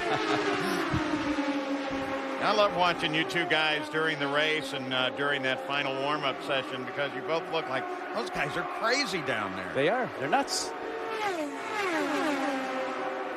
Castroneves, Rice, Kanaan, Fernandez. Kanaan is exactly where he needs to be for a championship. Helio Castroneves is where he needs to be to win this race. And the halfway point is coming up in one lap. Monday Night Countdown, that comprehensive analysis, interviews, highlights, and up-to-the-minute NFL news and live reports from the site of ABC's Monday Night Football. Get all of the news from the best in the business beginning at 7:30 Eastern on ESPN. And then tune into ABC for one of the NFL's best offenses taking on the toughest defense as Priest Holmes and the Chiefs battles Ray Lewis and the Ravens. Monday Night Football on ABC at 9 Eastern. For more, log on to ESPN.com. Well, we've just crossed the halfway point. We're now at 104 laps. Tony Kanaan is in the position that he needs to win the championship. He's currently third place. He needs a fourth or better. He needs to leave here with a pad of 54 points over second place, which is his teammate Dan Weldon. Weldon needs to win, and currently Weldon is down in fifth place. The leader of the race is Helio Castroneves, looking for his first win of the season. Castroneves is being chased by Buddy Rice, the Indy 500 champion. And then, of course, Tony Kanaan, who is working very hard in that number 11 711 car on Buddy Rice, who is just ahead. I think Tony looks very comfortable where he is. He's not going to try to pass Rice, I don't believe. I mean, he came out of the pit stop in front of Rice, and obviously Rice was able to get by him. So he looks comfortable there, and he's just going to sit there and hang there and try to not incur too many risks on his way to the checkered flag. Well, you saw they were averaging 195 miles an hour, but maybe more importantly, Helio Castroneves is now 84 laps in the lead. That hurts Weldon too, because if he can get a majority of lead laps, he's going to take some points away from Weldon that Weldon needs. It doesn't matter to Kanaan, it matters to Weldon. For sure. I think it looks very unlikely that Weldon will get those 3 points at this moment for those most laps led. So that is not good news for Dan, who's currently 13 seconds behind Helio, which is about half a lap behind. But you know, the relationship between the two, Tony Kanaan and Dan Weldon, is kind of fascinating. Weldon is the student, Kanaan is the mentor, and they are fast and firm friends. It's wonderful to see how they get along off the track. In fact, the whole Andretti Green team, like a fraternity with credit cards. I guarantee you, though, Paul, they all want to beat each other very, very badly. Once you guys get in that cockpit, you get mean, don't you? Go back and take a look at Scott Dixon, who is back in 11th place. He started up in the front. You'll notice as we look at the Firestone telemetry that the car is a little different color. It's pink. It's the Target Chip Ganassi team's away trying to call further attention to Breast Cancer Awareness Month. Interesting to see the speed right now that he's getting, guys. 208.9 miles an hour, a couple miles an hour off the pace, not only in top speed as we see here, but also in the average speed. The throttle 100% all the way around here, not lifting unless you end up having the car start to go out from underneath you. We call that push sometimes, or getting loose. But also here, tire temps right in the perfect zone right there in the green, probably working just perfectly for him. Just doesn't have the speed. Maybe the car's not working exactly what he needs right now, Gilles, because he's been fast all weekend with that new Toyota Power, but certainly has not been able to move up through the pack here after the start of the race. Now, it does look like he's got quite a bit of understeer, especially through turn 1 and 2 there. I'm not so sure what's going on. On the west side of Indianapolis in the town of Avon, we want to say hi to Tim Trusnick. He's a strong supporter of the Indy Racing League. We know he's always in the chair and watching when the races come on. Take care of yourself, Tim. Now let's go to Jamie Little. Well, Paul, we also want to say hello to Darren Manning, who I'm sure is watching from the hospital right now. Have you spoken to Darren, and how are his spirits? He's fine. You know, Jamie, he has a slight compression fracture in his back. There's no surgery or anything like that required. It's just a matter of him laying low for a couple of weeks. Chip Ganassi, of course, the owner of the #1 and #10 car. Let's talk about Scott Dixon. He's out there. He's looking very fast, very competitive, but I understand you guys are losing some places on pit road. You know, Toyota's been really good to us. They've given us more power this weekend, and, you know, we're just not taking full advantage of it right now. We had a little mix-up yesterday in the race practice, and we're just not taking full advantage of the power we have right now. Oh, last pit stop, you guys. Chip told me Scott's second gear is too tall for pit road, so that's where they're losing time. But right now, his times are up to speed with the leaders. Yeah, he's running. He turned the last lap at 211 miles an hour. Leader Helio Castroneves is at 213.5 right now, and Castroneves is in the clear. No traffic to worry about. There is Castroneves. Actually, he's closing pretty quickly on Mark Taylor, who led his first IRL IndyCar race today by staying out during that first caution when Vitor Meira brushed the wall.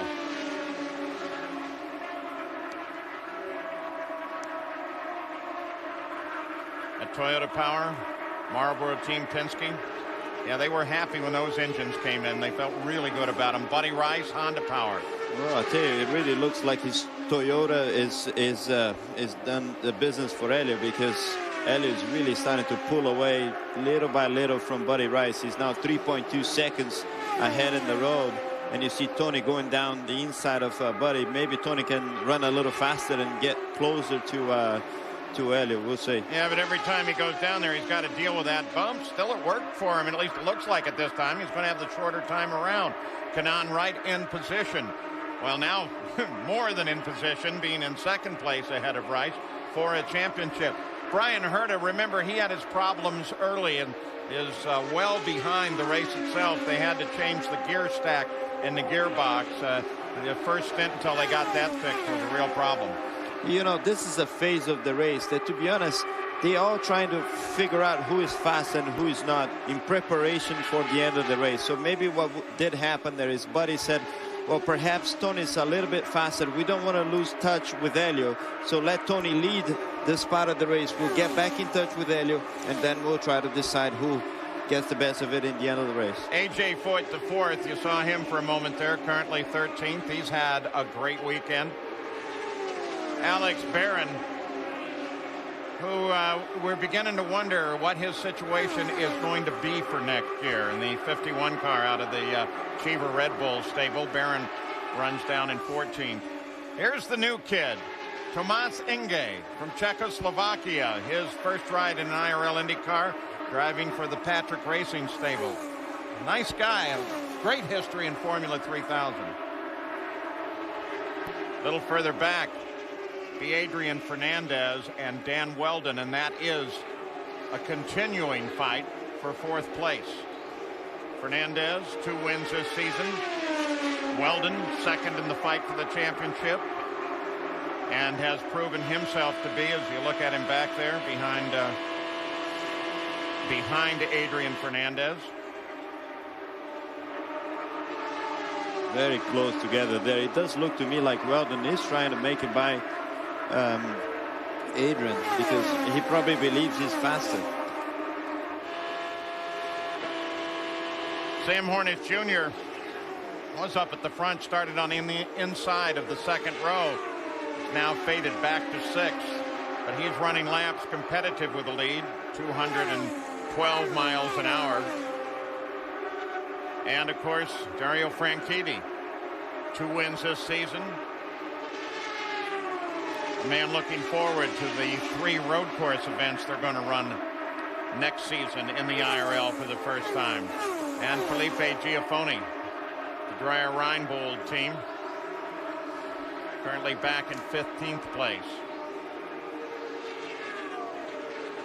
Hey, Koski Matsura, we mentioned his positioning in the Rookie of the Year fight. He's been strong all season.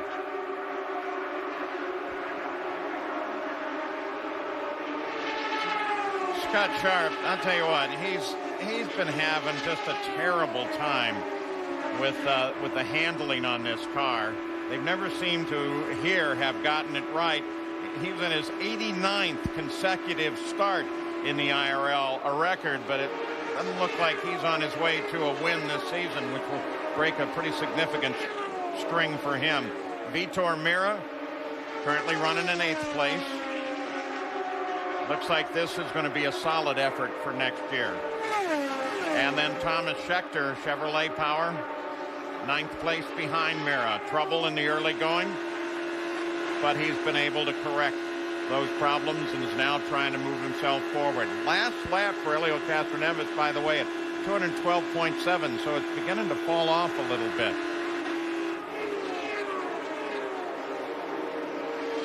And there's Townsend Bell, currently in 10th place. He started back in 16th. And there's some conversation about what will happen within the Panther/Menards team this year and what will happen to Townsend Bell. So that's a rundown through some of the key players in this field for you. The most significant of those at 120 laps is Penske's driver.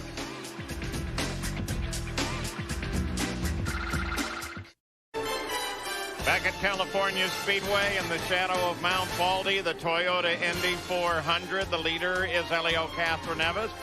He has now led a majority of the laps in this race. And as a result of that, he gets the 3 points for leading the most laps. He can't be eclipsed now. And that means that Tony Kanaan now only has to finish 5th or better in order to wrap up the championship. He's doing much better than that. He sits now in 2nd place and just about 2 seconds behind the leader, Helio Castroneves. And we're expecting pit stops to come up pretty quickly, Jack Arute. One of the things that they do at this Toyota 400 is all the starting drivers tour the racetrack with certain Toyota Tundra cars and with dealers. Tony Kanaan's dealer said, "Tony, should I bet on you today?" He said, "Well, I did." And he said, "Not to win the championship, to win the race." Tony said, "That's what I'm talking about." So I don't know if it's just about finishing 5th or better for Tony Kanaan today. At least as far as one dealer and Tony Kanaan is concerned, they intend to go out with a win. They continue to set an incredible pace, averaging 197.9 miles an hour. But as we get toward the end of this stint, Jill DeFerrin, it seems like speeds at the top are beginning to fall off as the sun burns down on the track. Well, I'll tell you, it certainly seems like Tony is faster than Buddy Rice. Jamie Little. Thomas Schechter is in, you guys. He's looking faster as the race goes on. He's moved up to 8th. Right now, no changes, fuel and tires, guys. Buddy Rice on the pit road as well as we start through yet another series of green flag pit stops. Gary Gerald. Again, 3 pits away as we watch Rice. They made changes on the handling the first 2 stops. No changes on stop number 3. This time, we wait and see. No indication of anything at the front. Tires, fuel, looks routine, and he's gone. But it's the first time, Paul, that we have not seen he and Castroneves in sync on their pit stops. Castroneves will be in this lap. In fact, he's on the road right now with Tony Kanaan just behind him and starts his turn into the Penske pit. Here comes Elio. Oh, he has to lock it up, and he flat spotted one of the front tires getting onto pit road before the last stop. This time he might have flat spotted one getting into his box. Half turn, front wing, waiting for the fuel. As the race progresses, fueling takes longer. He's gone. Let's go to Jack. And Tony Kanaan finishes his run. Will he make it out in front of Elio Castroneves? He does, but what was interesting this time around, boys, is that Dan Weldon did not pit with his teammate Tony Kanaan. Why? He is going to run the string out and pit with Adrian Fernandez. That coming your way in about a lap and a half. Well, you might as well run that strategy out, I would think. What? Dario Franchitti's on the pit road.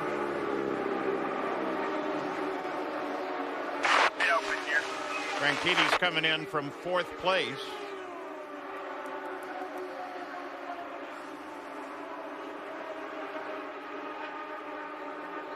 Fuel flows much slower as the head pressure in the big pit tank gets lower and lower. A little bit of a miscue there, actually just a little bit of off timing when they went to actually release the car.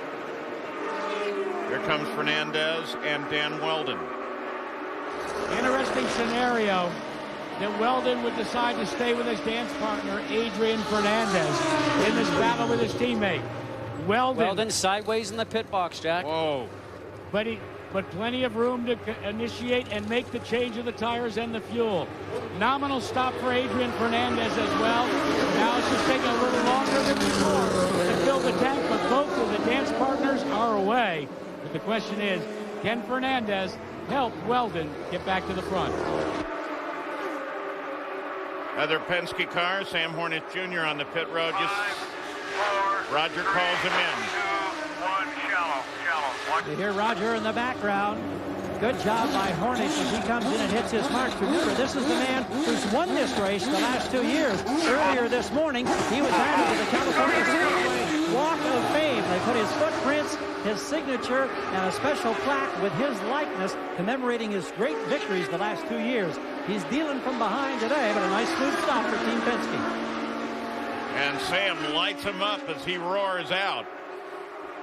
And see the 14 car? Well, he's currently was shown as the leader as here comes Tony Kanaan around the high side of A.J. Foyt IV, who will come in to make his stop. What happened there, Paul, is he actually was not far enough down on the white line and protecting his spot going into 3. Had traffic going underneath him, and he was trying to get into the pit lane. I tell you, that was a very, very close call. But the big winner out of this first round of pit stops, you're watching him now, is Tony Kanaan, who was over 2 seconds behind Elio going into this round of pit stops. And now here he is leading the race from Elio, just running underneath Ed Carpenter there. So great round of pit stops for Tony, who's now leading the race. You see that flash of sparks as they went over the bump over in turn 3. The cars are now heavy with fuel now. Tony Kanaan, who started in last place. Easy to forget then, huh? Yeah, with a great pit stop off of the AGR team, goes into the lead and now begins to stretch on Castroneves. Watching here with Castroneves, guys, he's having a hard time getting the car down to the low line. He did that when they were going around Carpenter, had to sort of wait up on the high side for a moment, and the last set of turns in 1 and 2, he looked like he drifted high also. We'll have to see if the changes were made were not favorable for him. Even with the stops, they're still averaging 197 miles an hour. And the leader is Tony Kanaan. Is he on his way to a championship and a race victory all at the same time? It seems likely. For more information, log on to ESPN.com.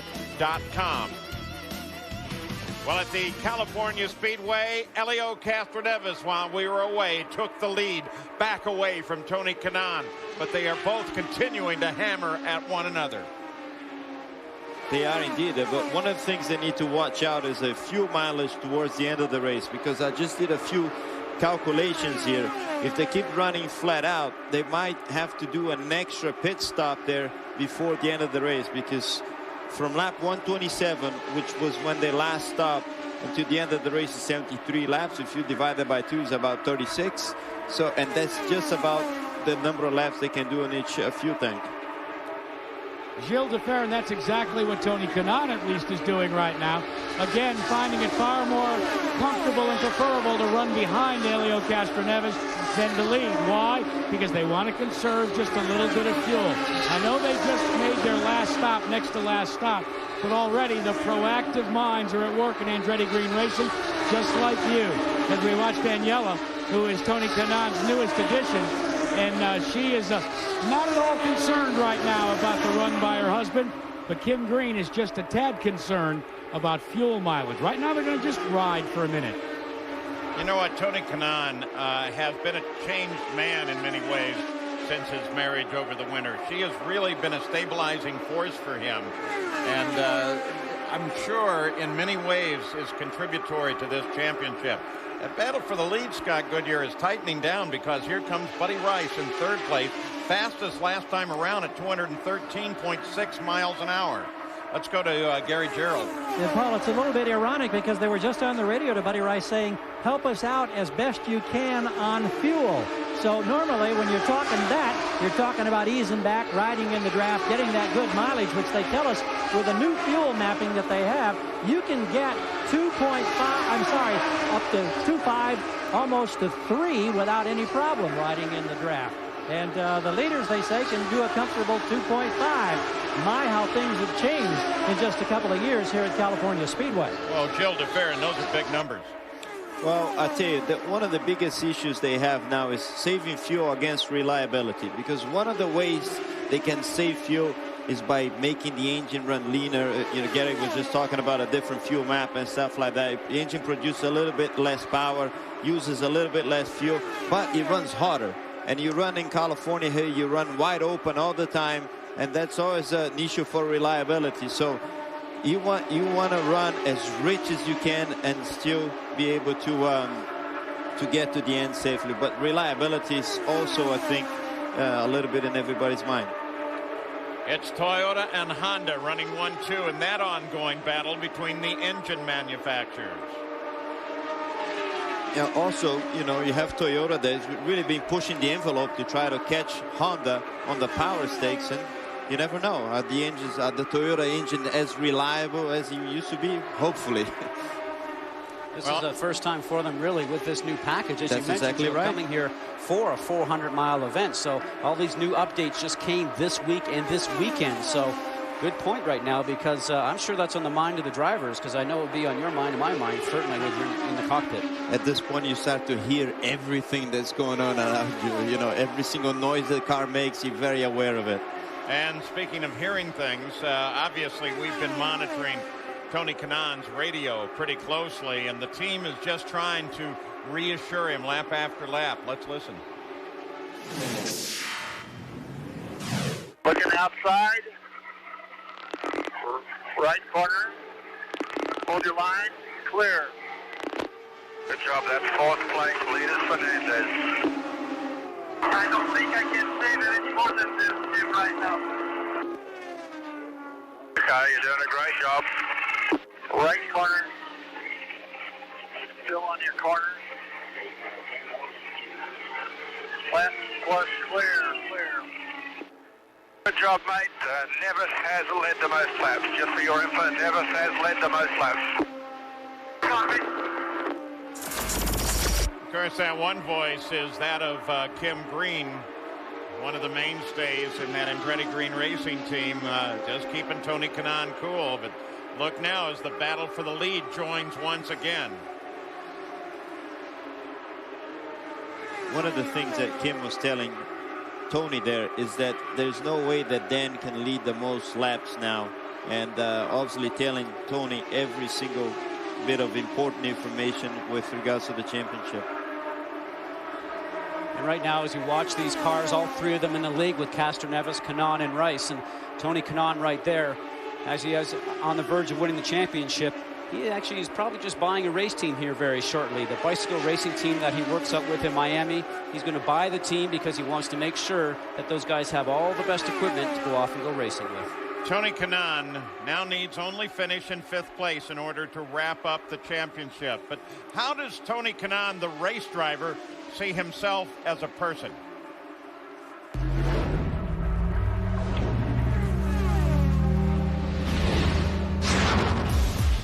Hello, I'm Tony Kanaan from Brazil. South Beach in Miami is where I hang out. Like most drivers, I run to stay in shape, but I'm also a triathlete. It's tough to look good after a swim, but I will pull it off. I pedal and pedal on 2 wheels.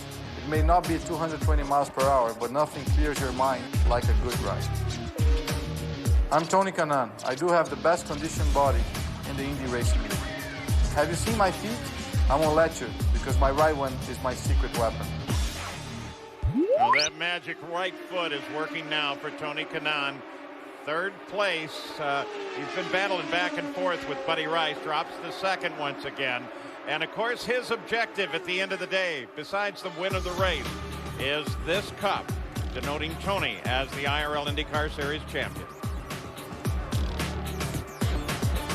Oh, yeah, Texas Motor Speedway. Don't forget to join us in 2 weeks on ABC Sports for the Chevy 500 from Texas Motor Speedway, Sunday, October 17th, 12:30 in the East. My man DeFerrin and my man Goodyear both have done very, very well there.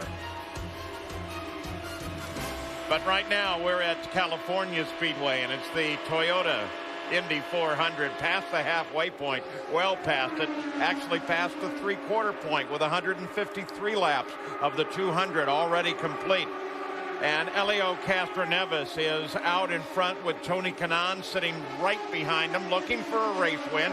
Kanaan currently is in the position he needs to win the championship at the end of this race. He needs a 5th or better. Foyt the 4th in the 14 car has had a good day. He's had a great weekend, but boy, look how high he got here. Probably the car is doing what we call pushing. Remember, that's when the back wheels got more grip than the front. Slides up the race course just a little bit, close to the wall, but you know, he is so brave. Keeps his foot on the gas. The back end gets loose because of the big push he had in the front. And here he goes, back up there again, going up high to the wall, sliding down. I'll tell you, what a ride that is. And that got what somebody was calling him now Quattro. That got Quattro a round of applause from Jill DeFerrin. I tell you what, that was a lucky one, let me tell you. And his heart probably started beating about halfway past that was unbelievable. Even I stopped breathing here. He's got Grandpa's heart charging, that's for sure, you guys. It wasn't making him too happy. Grandpa Foyt sitting up there in the box in a sling. He dislocated his shoulder, but he kept telling AJ Foyt, keep it off the wall. If the car is that bad, just bring it in and park it. But AJ's stayed out there, and he's managing to pick them off one at a time. He's running 12th right now. AJ Foyt the 4th may be going nuts because he tried out Davey Hamilton super modified out here in California on the 18th of September. Jill DeFerrin, you made your reputation in these, didn't you? Unfortunately, I did not, Paul. I never did race super modifies, but I tell you, it's a hard decision for a driver to pull into the pits or not. You know, I know sometimes you feel like the car is so bad that I may get in an accident, so I might as well pull in. But, you know, every driver is competitive, and I don't care what you're driving out there. You want to keep going, and you want to try to do the best you can, and that's really what separates you from somebody else. Those are the first 3, and that's the separation right there. Castroneves, Kanaan, Rice battled for the lead of the race. I'll tell you, Weldon must be getting absolutely desperate right now. He's still not able to get by Fernandez. He's still running 5th place right behind Fernandez as time goes by. This is the worst case scenario for Dan Weldon. Well, in 30 laps since the last pit stop, Weldon on a slightly different strategy. He's probably got 2 to 3 laps further to go. So part of his game is certainly going to play out on that next pit stop coming up very quickly. Franchitti and Mira Mira has the target, fastest lap of the race. Guy is always up there. He's amazingly quick. You know, he's had so many opportunities in the past to get in the car as a relief driver, but here he had the opportunity to get in and show what he had. He has the ability. He's certainly shown that. Hope he's around next year because he's taken the ride, proved that he can do it. Let's not forget, he hit the wall already today. Yeah, fastest lap despite. That may have been the lap, come to think of it. It was back early. Well, he's really doing a good job. Hard to find a more likable kid. He's a great guy. And I understand that he is in very good shape for next year. I hope that that's true. You know, it's at a strange part of the season. They in racing, they call it the silly season because all the deals are being made for next year, new contract being written across the board. And because that, sometimes you can talk about it, sometimes you want to be careful because you don't want to say anything in the middle of a deal while it's working where you might mess the whole thing up. Well, you're right, Paul, and there's some rumblings going around in the garage area just this past weekend that maybe the Delphi sponsorship might move over to this team here, Panther Racing, and be an additional car to the Pennzoil car and maybe even the Menards car. And then you keep hearing Patrick Carpentier maybe coming over to join the Red Bull Cheever Racing team. But you ask any of the owners, all very quiet and mum about it. Oh, yeah, it's funny in the garage area. An owner sees you coming and he knows what you're going to ask and he's gone. Yep, time for me to go. I got to get out of here. Yeah, right now, Kanaan and Castroneves looking. Oh, what a smart move by Kanaan. Both getting right behind the 55 car right now. And Mitsuru is going to end up trying to keep low and keep out of these guys' way. But right now, the best guy on that is Castroneves. Takes the high one, goes around the outside, picks the perfect line. Kanaan thought the better of it. Well, leader's still on a string. Those are always tense moments for any driver, you know, coming by traffic, guys like this. And there are situations that can be totally unpredictable. You can may end up in an accident or touching somebody without even noticing it almost. But almost all of the guys seem to have a very high level. Look at Buddy. Oh! That was close. Oh! He got in the dirty air of Kanaan there and just pushed up and nearly hit the fence. And his tires will be dirty now, turning into this turn 3 now. Yeah, fortunately, he's pretty close to his pit stop. He'd done that earlier. It might have been a pretty serious problem, been an even more serious problem if he'd actually gotten it up and brushed the wall. So his teammate's been up there now. Buddy Rice went up and took a look at the wall. Fortunately, no contact this time. Don't forget, when this race is over, you can log on and actually chat with the winner of the race. We're going to look at that again. See, the car pushes right up to the right side, very close to that safer barrier there. All that dust that's coming up there, nobody runs up there anytime. So all that debris is up there, and also the black rubber off all the tires moves up there. Not a great place to be. And following the pattern of earlier, Thomas Scheckter is the first to make a stop under green, Jamie. Thomas Scheckter coming in. They just made a small adjustment on the front wing. They said he's happy with the car, but they're still getting out of sequence. I asked them if this is their last stop, and they said they can't tell. They can't touch the fuel map knobs, so there's no way to tell at this point. Gary? We're waiting here for both Buddy Rice and Helio Castroneves, Jamie. This should be the last stop. They've told Buddy Rice, who is in, that there are no issues with fuel. And again, no wing changes on the Rahal Letterman team. Car number 15 is rolling. He is gone. Now we await Castroneves in the Penske pit. Helio, you've got to be patient because remember we talk about how the gravity fueling slows down late in a long race like this at 400 miles. The driver has to wait until he's instructed to leave. So we'll keep an eye on that. They asked him if he wanted any changes on the car. He emphatically told Jim Cindric no. He likes the way it's working. So we watch. No, there is a change. A last-minute wing adjustment. Fueling complete. He's gone. It looks very good. Good catch on that, Gary, as they do make a slight change to the nose wing of Helio Castroneves. Here comes Tony Kanaan.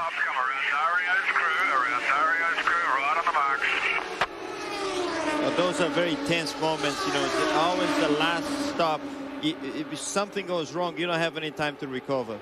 It's the longest drive at 60 miles an hour that Tony Kanaan will have. He pulls for what he hopes to be the final time in the service of a 7-Eleven crew.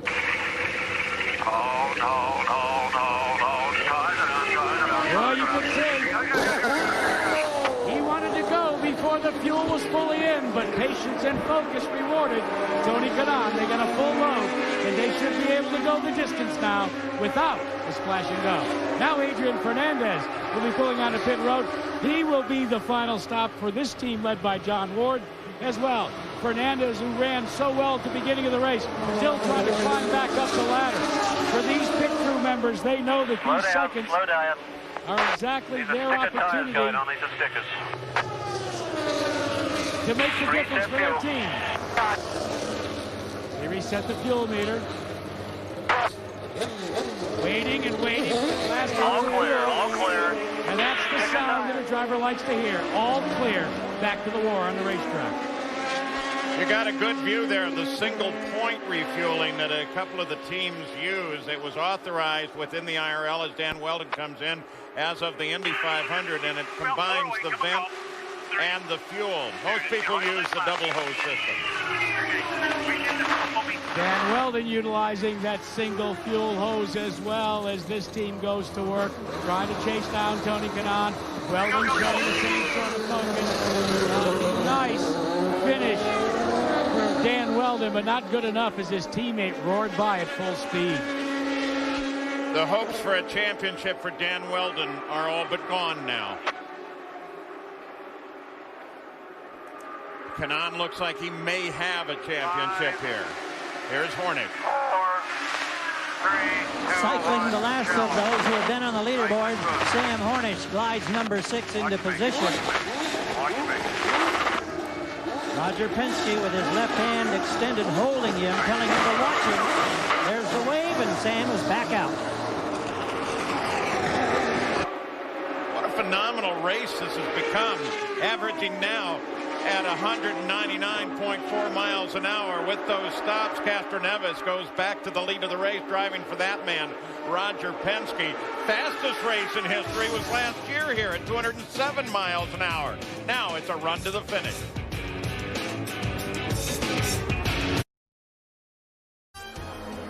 Oh, and finally, they're getting a break. The yellow just came out. It is for debris. The final stop has been made.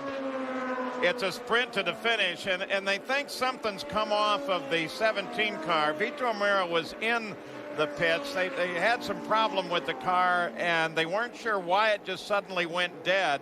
But now apparently they've reported up to the IRL race control that something's missing on that car, and there's only one place it can be. Well, on the racetrack, Paul, absolutely. And they say it might be part of the drive shaft or the CV joint. And, you know, it makes me wonder with that big bump on the backstretch sometimes is maybe some attrition starting to happen to some of these cars from getting into this race now just close to 173 miles. 173 laps we have now. Yeah, the bump in turn 3 has been kicking the back end of the car up in the air so high that it hits the rev limiter, and that can't help the CV joints. Don't forget, you can chat with the leader after the end of the race on the internet at ESPN.com, keyword IRL. Now, these are the racers. In our minds, we are all Walter Mitty. Some of us actually do something about it. And Jamie Little, in the past couple of weeks, decided she was going to learn to drive. You know, my job at ABC and ESPN is talking about racing. Well, I'm tired of talking about racing. I wanted to get in a car myself. So I called up ESPN's Russell Racing School for 3 days of nothing but open-wheel fun. It's a chance for somebody even like you who's never been behind the wheel of a race car before to come and experience 3 days of open wheel racing, and we take people from the very beginning steps and keep feeding more horsepower and more horsepower. So at the end of 3 days, you're out passing people on the open straight.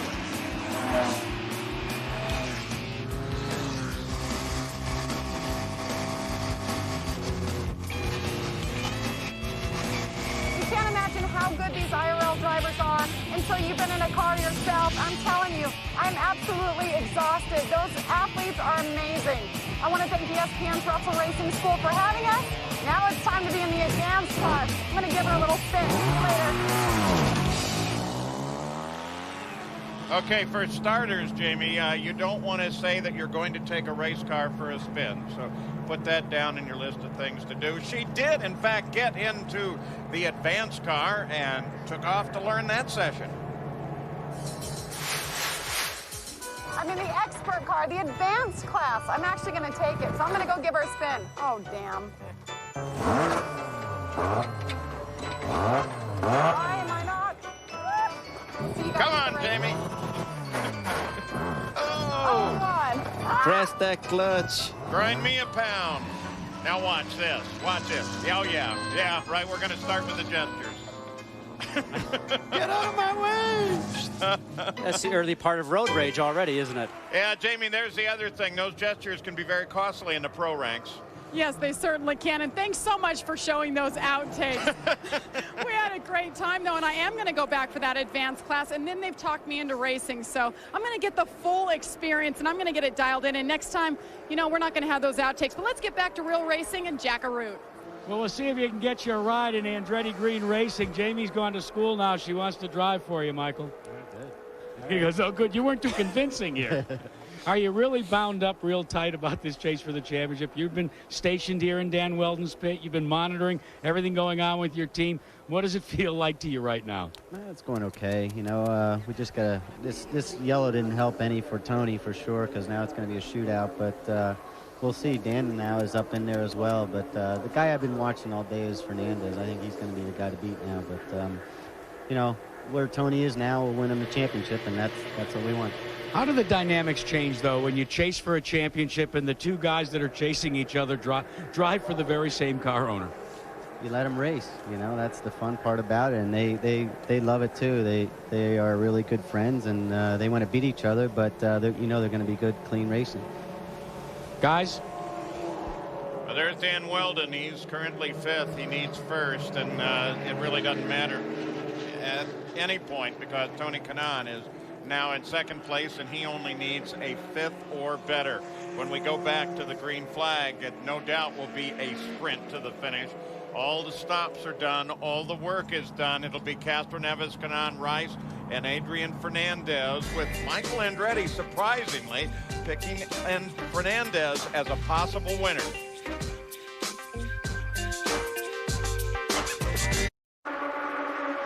Green flag just came out, and in turn 2 of the lap, A.J. Foyt, the 4th, went up and brushed the wall, and that brought the caution out again. But even before that happened, Elio Castroneves had to give way to a charging Tony Kanaan, who now sits in front under the caution. Paul, you know, I like A.J. Foyt, the 4th. You know, he is brave. He drives that thing no matter what. And sooner or later, he's going to get something underneath him that's going to be able to take him to the front, because he is a good driver in my estimation. And you can see right now, you look on the side of the car, there's no white walls left there any longer. It's all black wall tire because he rubbed off that Firestone Firehawk. Yep, no name there. No name there. I tell you, these 2 yellows really totally changed the complexion of the race. At first, it looked like it was a 2 or 3 horse race maximum for the win. And now this yellow really changed everything. I mean, Dan Weldon now has a shot at winning the race, whereas before he was nearly 10 seconds behind. Adrian has got a chance, and here's the restart again. Here's Tony on the outside. He had a good restart, pulling through the gears, going into turn 1, already got the lead. Very good restart. Great anticipation. And then Foyt, the 4th, got right up into the wall, did that brush, same thing that Vitor Mira did. That's actually today the heaviest hit we've had with the wall, and Foyt, the 4th, continued on. This is from Scott Sharp, and there is 4 up against the wall. So he had hesitancy out of Scott Sharp. Yeah, even Scott Sharp was understeering, pushing towards the wall a little bit, and got a little bit nasty on him just on the way through. But, you know, Foyt wasn't running too bad on those restarts. You get a lot of that dirty air, and the car moves itself around. But I'll tell you, you know, I give this kid a lot of credit. Just a young guy, 20 years old, the youngest guy in the series right now. I'm sure Granddad probably told him, come on in. Here's his granddad with that. Yeah, he apparently had trouble at the farm with a backhoe, and Granddad is going down fine for. Kid is good. Well, I tell you, these are still very, very tense moments for Tony Kanaan, because he's got the championship in his grasp Did now. he just show his hand, though, on that restart and might not be able to pull it off again? I think the safest place for him to be quite honest, is probably at the lead. Absolutely. Now he's got enough fuel to go all the way to the end. He's going to run full fuel now. There's no going to be no more saving fuel or anything like this. Maybe the best place for him to be is at the lead. You look down through the order, Scott Dixon is actually a lap down. He's in 9th place. saw his #1 car come through. The champion last year, not yet won a race this year, but neither has Helio Castroneves, and if anybody is desperate, it is Helio. It's just a cruise now, in fact, for Tony Kanaan. But, Jill, we're talking two Brazilian guys that have known each other all their lives. And they also are very, very competitive against each other. They cannot stand be beaten by the other. You know, it's a really a competitive edge. I know because I hang out with both of them down in South Beach, down in Miami. You heard all about it on here earlier on the broadcast. But, you know, they really want to beat each other. And I can't wait for this restart because Helio, like you said, has not won a race. He's got the bit within his teeth. He's going to go for it. So I think this restart is crucial. Johnny Rutherford took the pace car off the course. There is Michael. He's going to finish first and second in the championship as an owner. Before the start of this race, we talked to to Tony and Dan Weldon about his owner. If we're wrong, he's not afraid to tell us, but he can see why we think, and it just... It seems to me that he's always on our side a lot more than any other side. He will listen to us first before he makes his decision. And here comes the green flag, and we're back to racing. 18 to go. Tony Kanaan gets a great restart. Pulls away from everybody else. Buddy Rice moves on Helio Castroneves. This is great news for Tony. I mean, not only he got a great restart, but now you're going to get Helio and Buddy fighting for position. Now with Scott Dixon there as well, and this just helps Tony pull away. Adrian Fernandez sitting up there on the high side right now, and finally gets his nose around Dixon. Dan Weldon's right in behind him. I'll tell you what, now there's no more waiting to see who's faster and things like that. Now I want to get to the front, get out of my way. It's just a completely different attitude at this time of the race. Castroneves and Rice go side by side. Danny Weldon going high on the track with Hornish Jr. behind him also. Everybody's having difficulty in that turn 2 segment today, coming off just a little bit high. Hornish gets low on Weldon in the #6 Marlboro Team Penske car. Now race control is suggesting a black flag for Dan Weldon. Yep, you know, he just looked like he was coming off turn 1, turn 2, knew where Hornish was, start to run him up the road just a little bit. And you remember Indy a couple of years ago where Weldon took Hornish down to the grass, and then 1 turn later, so the Weldon went upside down. Penalty is a block. Now they're calling it blocking right now, guys, because he moved up the racetrack on him, took him high to up in turn 2 as we saw. So it's a stop and go penalty, or he could park him. Remember, Brian Barnhart, director of the racing for the IRL, has been very stern on what's going on here in the past couple of races with all the issues in the pit lane or the issues on the racetrack with blocking. Yeah, he doesn't fool around at all. The battle is at the front, the top 3. Kanaan, Castroneves, Rice, they're all together. Fernandez closes in. Now Weldon right there, the car that's in the middle of the screen right now, the red and white 26, and the orange and white car on the high side right now is pushing him up on the right-hand side, pushing him up the road. Well, that was a funny call, actually. We'll see. Oh, here comes Weldon, I think, into the pits. There's the answer for the black flag. It's a drive-through penalty.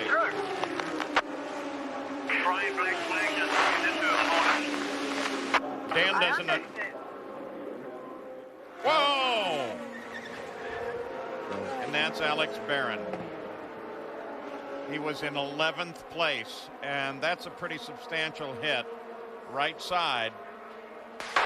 Now with 14 to go, I think what that's going to turn the finish into.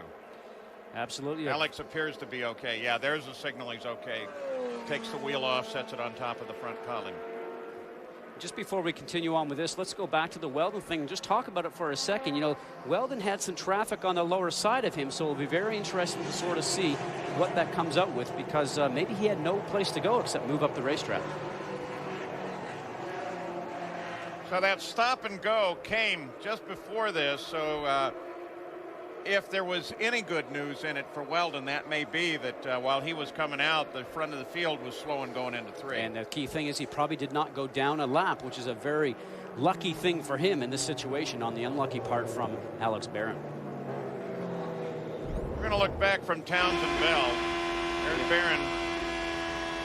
Further back. Yeah. Okay. You saw he was a little bit high, and he started to drop down underneath Bell, and you get that dirty air that we talk about. The back end of the car got loose. The car is starting to oversteer, swaps ends, and Jill, as you know, then you just become a passenger on your way to hitting the wall. And this is a racetrack that has that safer barrier, the steel and foam energy reduction barrier, which actually helps reduce the impact going against the wall. It's nice to see him walking after such a big incident like that. And sometimes what can happen, for example, you bang your knees together, you can hardly walk, so much it hurts. But thankfully, Barron is okay.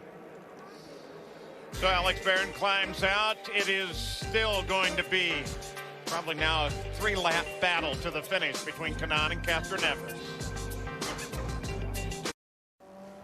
Back in the heat and the sunshine of Southern California with just over 10 laps to go, a championship to be determined. Michael Andretti's drivers, of course, figure in that as we've chronicled all day.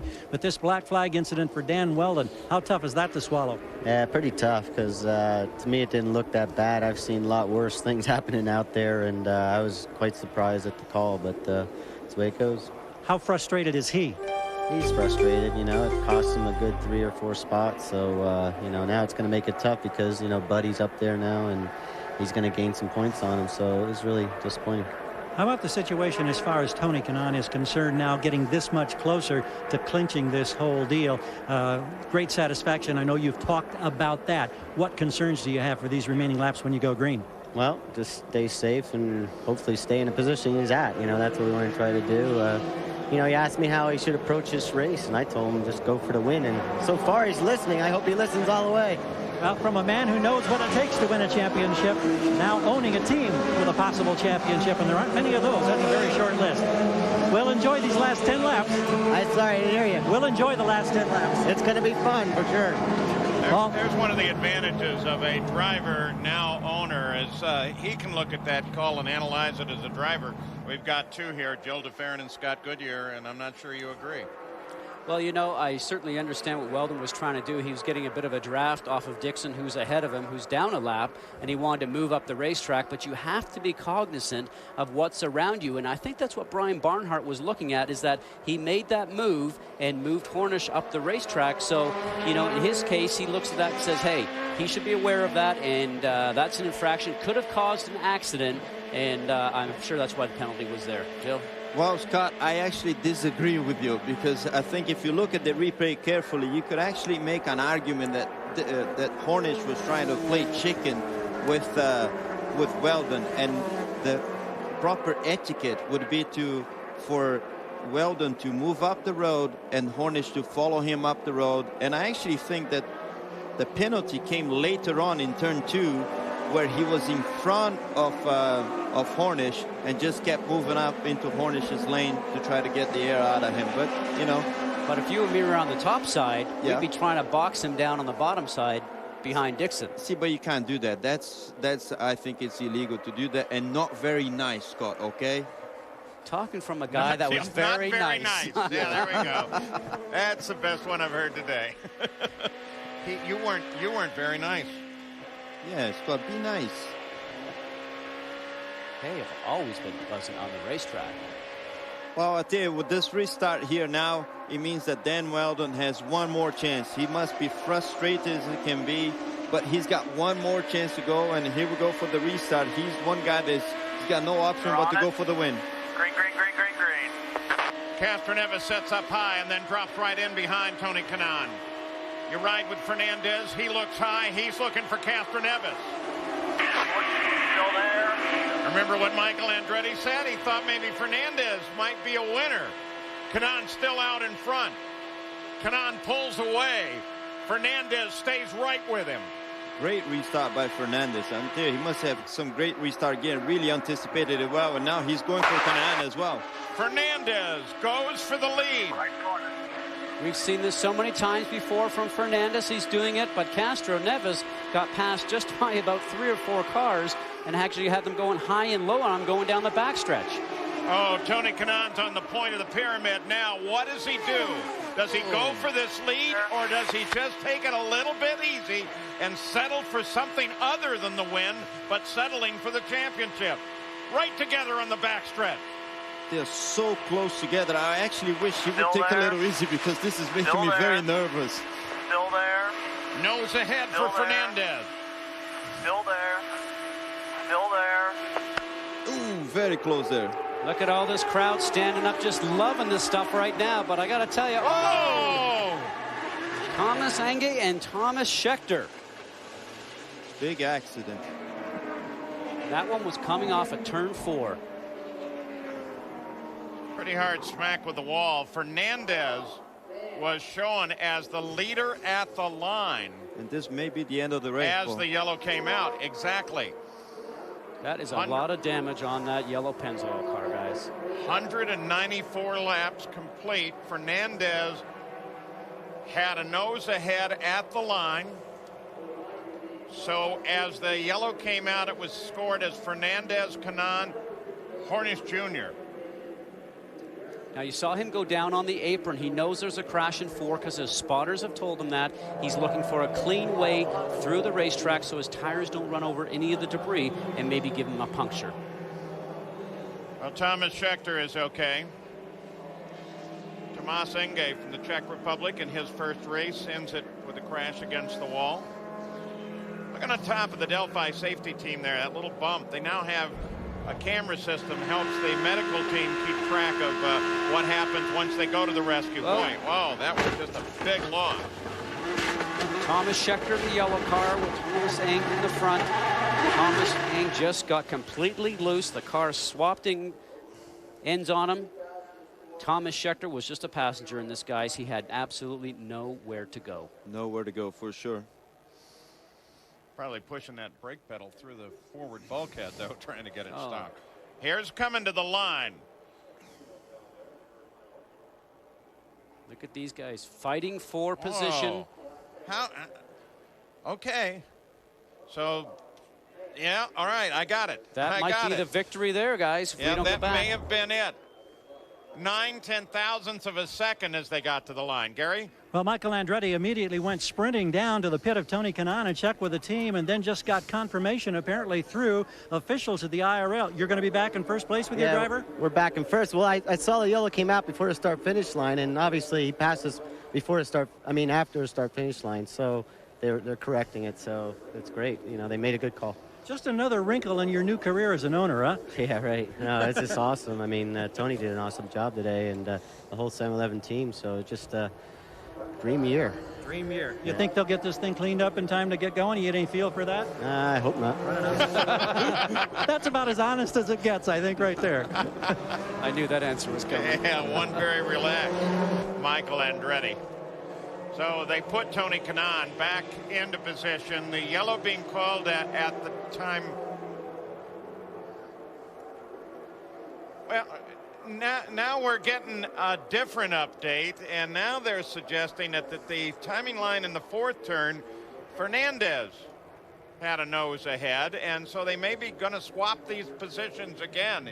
It's part of that whole thing of the minute the yellow comes out, that in theory freezes the field, but now trying to figure out exactly how to freeze the field is still a technical marvel. I tell you, I'm glad I'm not an official at this moment, but I think regardless, the biggest thing here for Tony is if they don't go green, that means the championship for him, whether he's first or second. Yeah, but you've been through this with your teammate Elio at the Indianapolis 500 v. Paul Tracy. Final lap, they're hammering into the turn. Yellow comes out. It took every mathematician going to try to figure out when that yellow came out.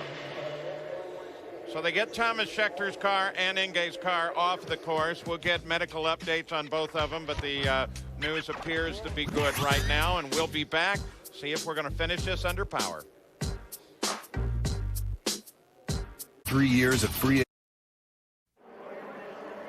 Back at the California Speedway. Now we've frozen what we believe to be the way that they are determining how the cars are lined up right now, Scott. Well, the car on your left-hand side just over here is Tony Kanaan, and the timeline is somewhere in this area here. So right now, I would have to say that that's probably what they're looking at. You know, we are aware that the green light is still flashing, but you remember there's 3 different systems going on here. We'll have to watch to see if the light actually goes to yellow, but they have a much further advanced system than we do right now, and you can see the accident has just happened behind us. So there's a timing factor there, and the IRL went back and looked at it and really came to the conclusion that Tony Kanaan was still the leader at that time. The pace is going to pick up, though, because we're hoping for a restart and a run 1 lap to the finish. It is a restart. I think they're definitely going to go for the restart here, and that's the race decider, 1 lap. Here we go. Good start by Tony here, but here comes Fernandez. Watch, Tony's going high. He's going to push him up high in the racetrack. Look how close they got, and that's almost 200. They went 3 wide, then almost 4 wide behind the leaders. They come nose to nose down the backstretch. Fernandez high. Kanaan is on the low side. Buddy Rice comes around Sam Hornish and goes for 3rd place. Dan Weldon's down on the low side of Hornish. The battle is for the lead, though. Tony Kanaan now has just a few inches on Fernandez. They make a turn for the line. They're still side by side. Fernandez just a bit ahead. And Fernandez takes the win. 3rd win this season. And Tony Kanaan takes the championship. Dan Weldon was able to push his way up into 3rd place on that 1-lap run. Wow. Yeah, you bet. You bet. John Ward, engineer on the car. Boy, they have had a good season. A late start getting over to the IRL, but what a year it's been for this guy, Adrian Fernandez. But what about Tony Kanaan and AGR Racing? Well, championship. Look at this. Yeah, he knows it. Party down, baby. That's Brian Herta going to celebrate with him. Now they want to make sure. All 4 of them. All 4 of them. I'll tell you, what a great sight, huh? That's terrific. They almost hit each other there. Yeah, that would be just a remarkable end, wouldn't it? Well, we were showing off on the backstretch. Congratulations, Michael. 1-2 in the championship.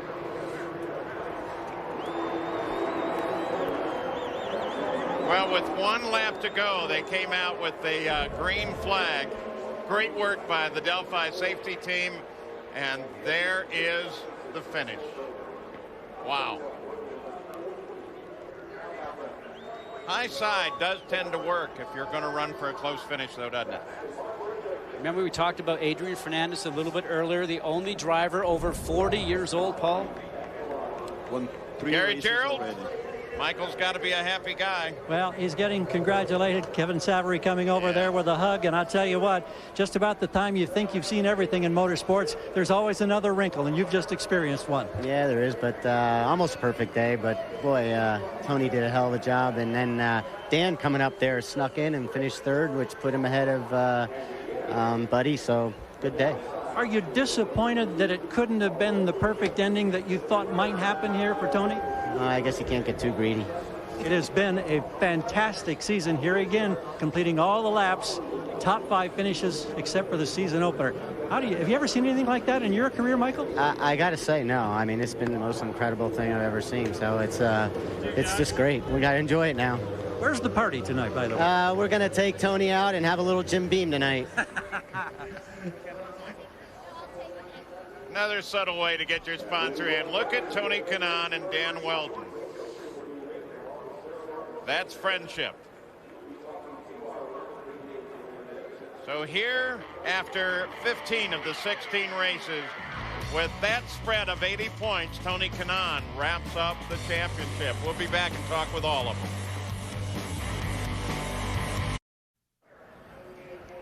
Here at Fontana, at the California Speedway, Adrian Fernandez has yet again validated a decision that was made early in the season. You didn't make it to Homestead, but you come here to California, you win yet another race. Wow, 2 in a row. Way to go. I tell you, I'm so excited for my guys.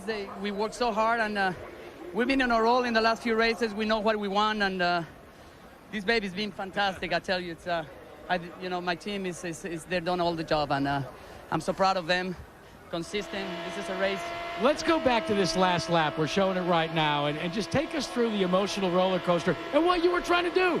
Well, firstly, I thought I was leading before that yellow came, so I was discussing with John Ward about it, and they said, well, the 11 is in front. Okay, I never thought that they were going to really get the restart. It was a lot of mess on the racetrack, but they did a fantastic job on restarting, and I tell you, even in the restart, I got sideways. I put so much power. I was just trying to get Tony so bad that I got sideways. I knew I had a stronger car. Tony really respected his line and everything, and it was a great finish. I mean, so close. I was just looking at his left tires. I said, oh, come on, Tony, remember me? You had a little fun, though, with Tony before the race, making fun of the fact that he was so far back from you. Did you kind of regret that comment when you were so close to him on that last lap? Tony's so strong, being so strong. I don't know if he clinched the championship, but he did. So if he did, I take my hat to him. He's been fantastic. I know him since he started in Indy Lights, and he's a really good driver. I knew he was going to be in the front. It was just a matter of time. Adrian, I want to go back in your career because much like Tony Kanaan, it's been both up and down for Adrian Fernandez. I mean, you had to sleep in your trailer. You had to do so much to try and control your own destiny. You and Tom Anderson do exactly that now. And all of a sudden, you are a major force in IndyCar racing.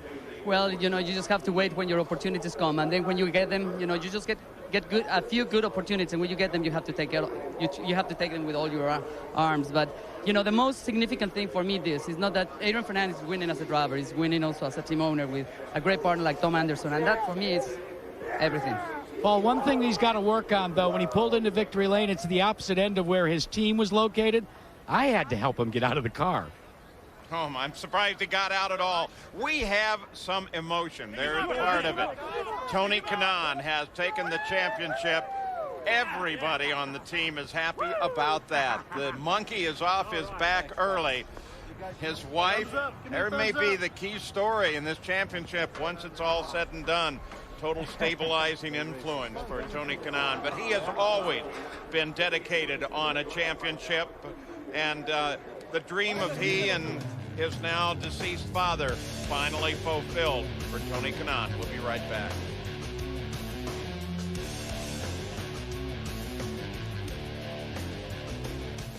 There's going to be some serious partying tonight. Gary Gerald? I think it's already begun. It's just been a succession of hugs. Here comes Kim Green now, one of the other owners in this series, embracing Tony Kanaan with a bear hug. And Tony, you've talked about how you've tried to treat every race as just another race. How difficult was that today? And then tell us about the last lap with Adrian. You battled not only for a championship, but for another victory. It was just another race, if you look at it. Yeah, right. I was racing for it, and you know, too bad I couldn't win. But I tell you, that's the second place that tastes the best in my life. So I don't care. Congratulations to Adrian. I tried my best. I knew he was quicker than me on the straightaway. If it wasn't for that early yellow, he's going to be ahead. So I did my best. I was worried just about the championship, and we got it. So we have a mission now. We go to Texas and make sure Dan finishes second. Was there any kind of a tug of war in your head, part of you saying, should I just back out and give it to him, or should I challenge all the way, even though you risk contact because you were just inches apart? When you start to do things different than you always did, that's when you make mistakes. So I said, you know what, I'm going for it. If it's going to be mine, it's going to be mine. Obviously, I was trying to be a little careful, but I mean, I knew Adrian was going to take care of me. You know, I know the way he races clean, so we tried to keep space between each other, and once he put himself ahead, I didn't move my car, he didn't move his car, he won clean. So I want to take you back to the start of the 400 miles. You're at the back of the pack in 21st place, and yet you're picking off people. Tell us about those first few laps, and did you have any concerns as you tried to sort your way through the traffic? No, I was driving as fast as I could. I mean, I need to thank my engineers, you know, Eric and all the guys, because they gave me a great car, man, and I just drove. Basically, I just drove. And Daddy used to call me Miss Daisy. I probably drove like a Miss Daisy a little bit today. How much pressure does this take off your shoulders going to the season ender in 2 weeks in Texas? I don't know if I'm going. And with that, gentlemen, we crown a new champion and we go to Jamie Little. Well, Dan Wheldon is chomping at the bit. He wanted to interrupt his teammate Tony Kanaan so badly. badly. He was just begging me for the mic. But these two have become such good friends, and you were the one factor, the one guy that could have stopped him from getting that championship today. Now that it's all said and done, what are your thoughts? I think he's the best champion the IRL has had so far, and I think it's fantastic for the team. They've worked very hard for this, and to produce 4 equal cars like they do, and as competitive as they are, and we ought to get on as well. It's incredible. How has it been in the camp, becoming such good friends, but now there truly is a competition going on? It was down to the wire. Did your dynamic change at all? No, not at all. We race each other really, really hard, and certainly you could see that we had quick cars today. If it wasn't for Brian Barnhart's rash decision, we maybe could have pushed Tony into victory circle. But it's just very, very, very unique, and I think everybody should join us for the party we're going to have tonight, because it's going to be a hell of one. There's going to be a lot of Jim Beam flying, let me tell you. All right, Paul, I think we're invited too to the party. Let's go. Well, it's not official yet, and it won't be for a couple of weeks, but the fact has been accomplished. That man, the very likable Tony Kanaan, is now the champion of the IRL IndyCar Series. The dream of Tony Kanaan has come true. He is the champion. Final 2 turns in front of him, looking for his second IRL win and back-to-back wins at Phoenix. He loved this track. It loves him. Tony Kanaan takes the win. Dixon second. Tony Kanaan had everybody covered all day long. What lies in store at Texas? Now Tony Kanaan makes that final turn, heads for the finish line. Tony Kanaan scores his second of the season, and with that, will take the IRL IndyCar Series points lead. We're green, and Tony Kanaan keeps him back, finishes ahead of Hornish, Castroneves, and Manning. Yeah, the racing fates do reward nice people. They're two of the best, Dan Weldon and Tony Kanaan, as Tony starts to celebrate his championship. We'll be right back. Well, Adrian Fernandez winning the race here at California Speedway, moved up a couple of positions in the points fight, but that big number up there at the top with Tony Kanaan, the most points ever scored in a season, gives him the championship. The unofficial results of the race are, of course, with that last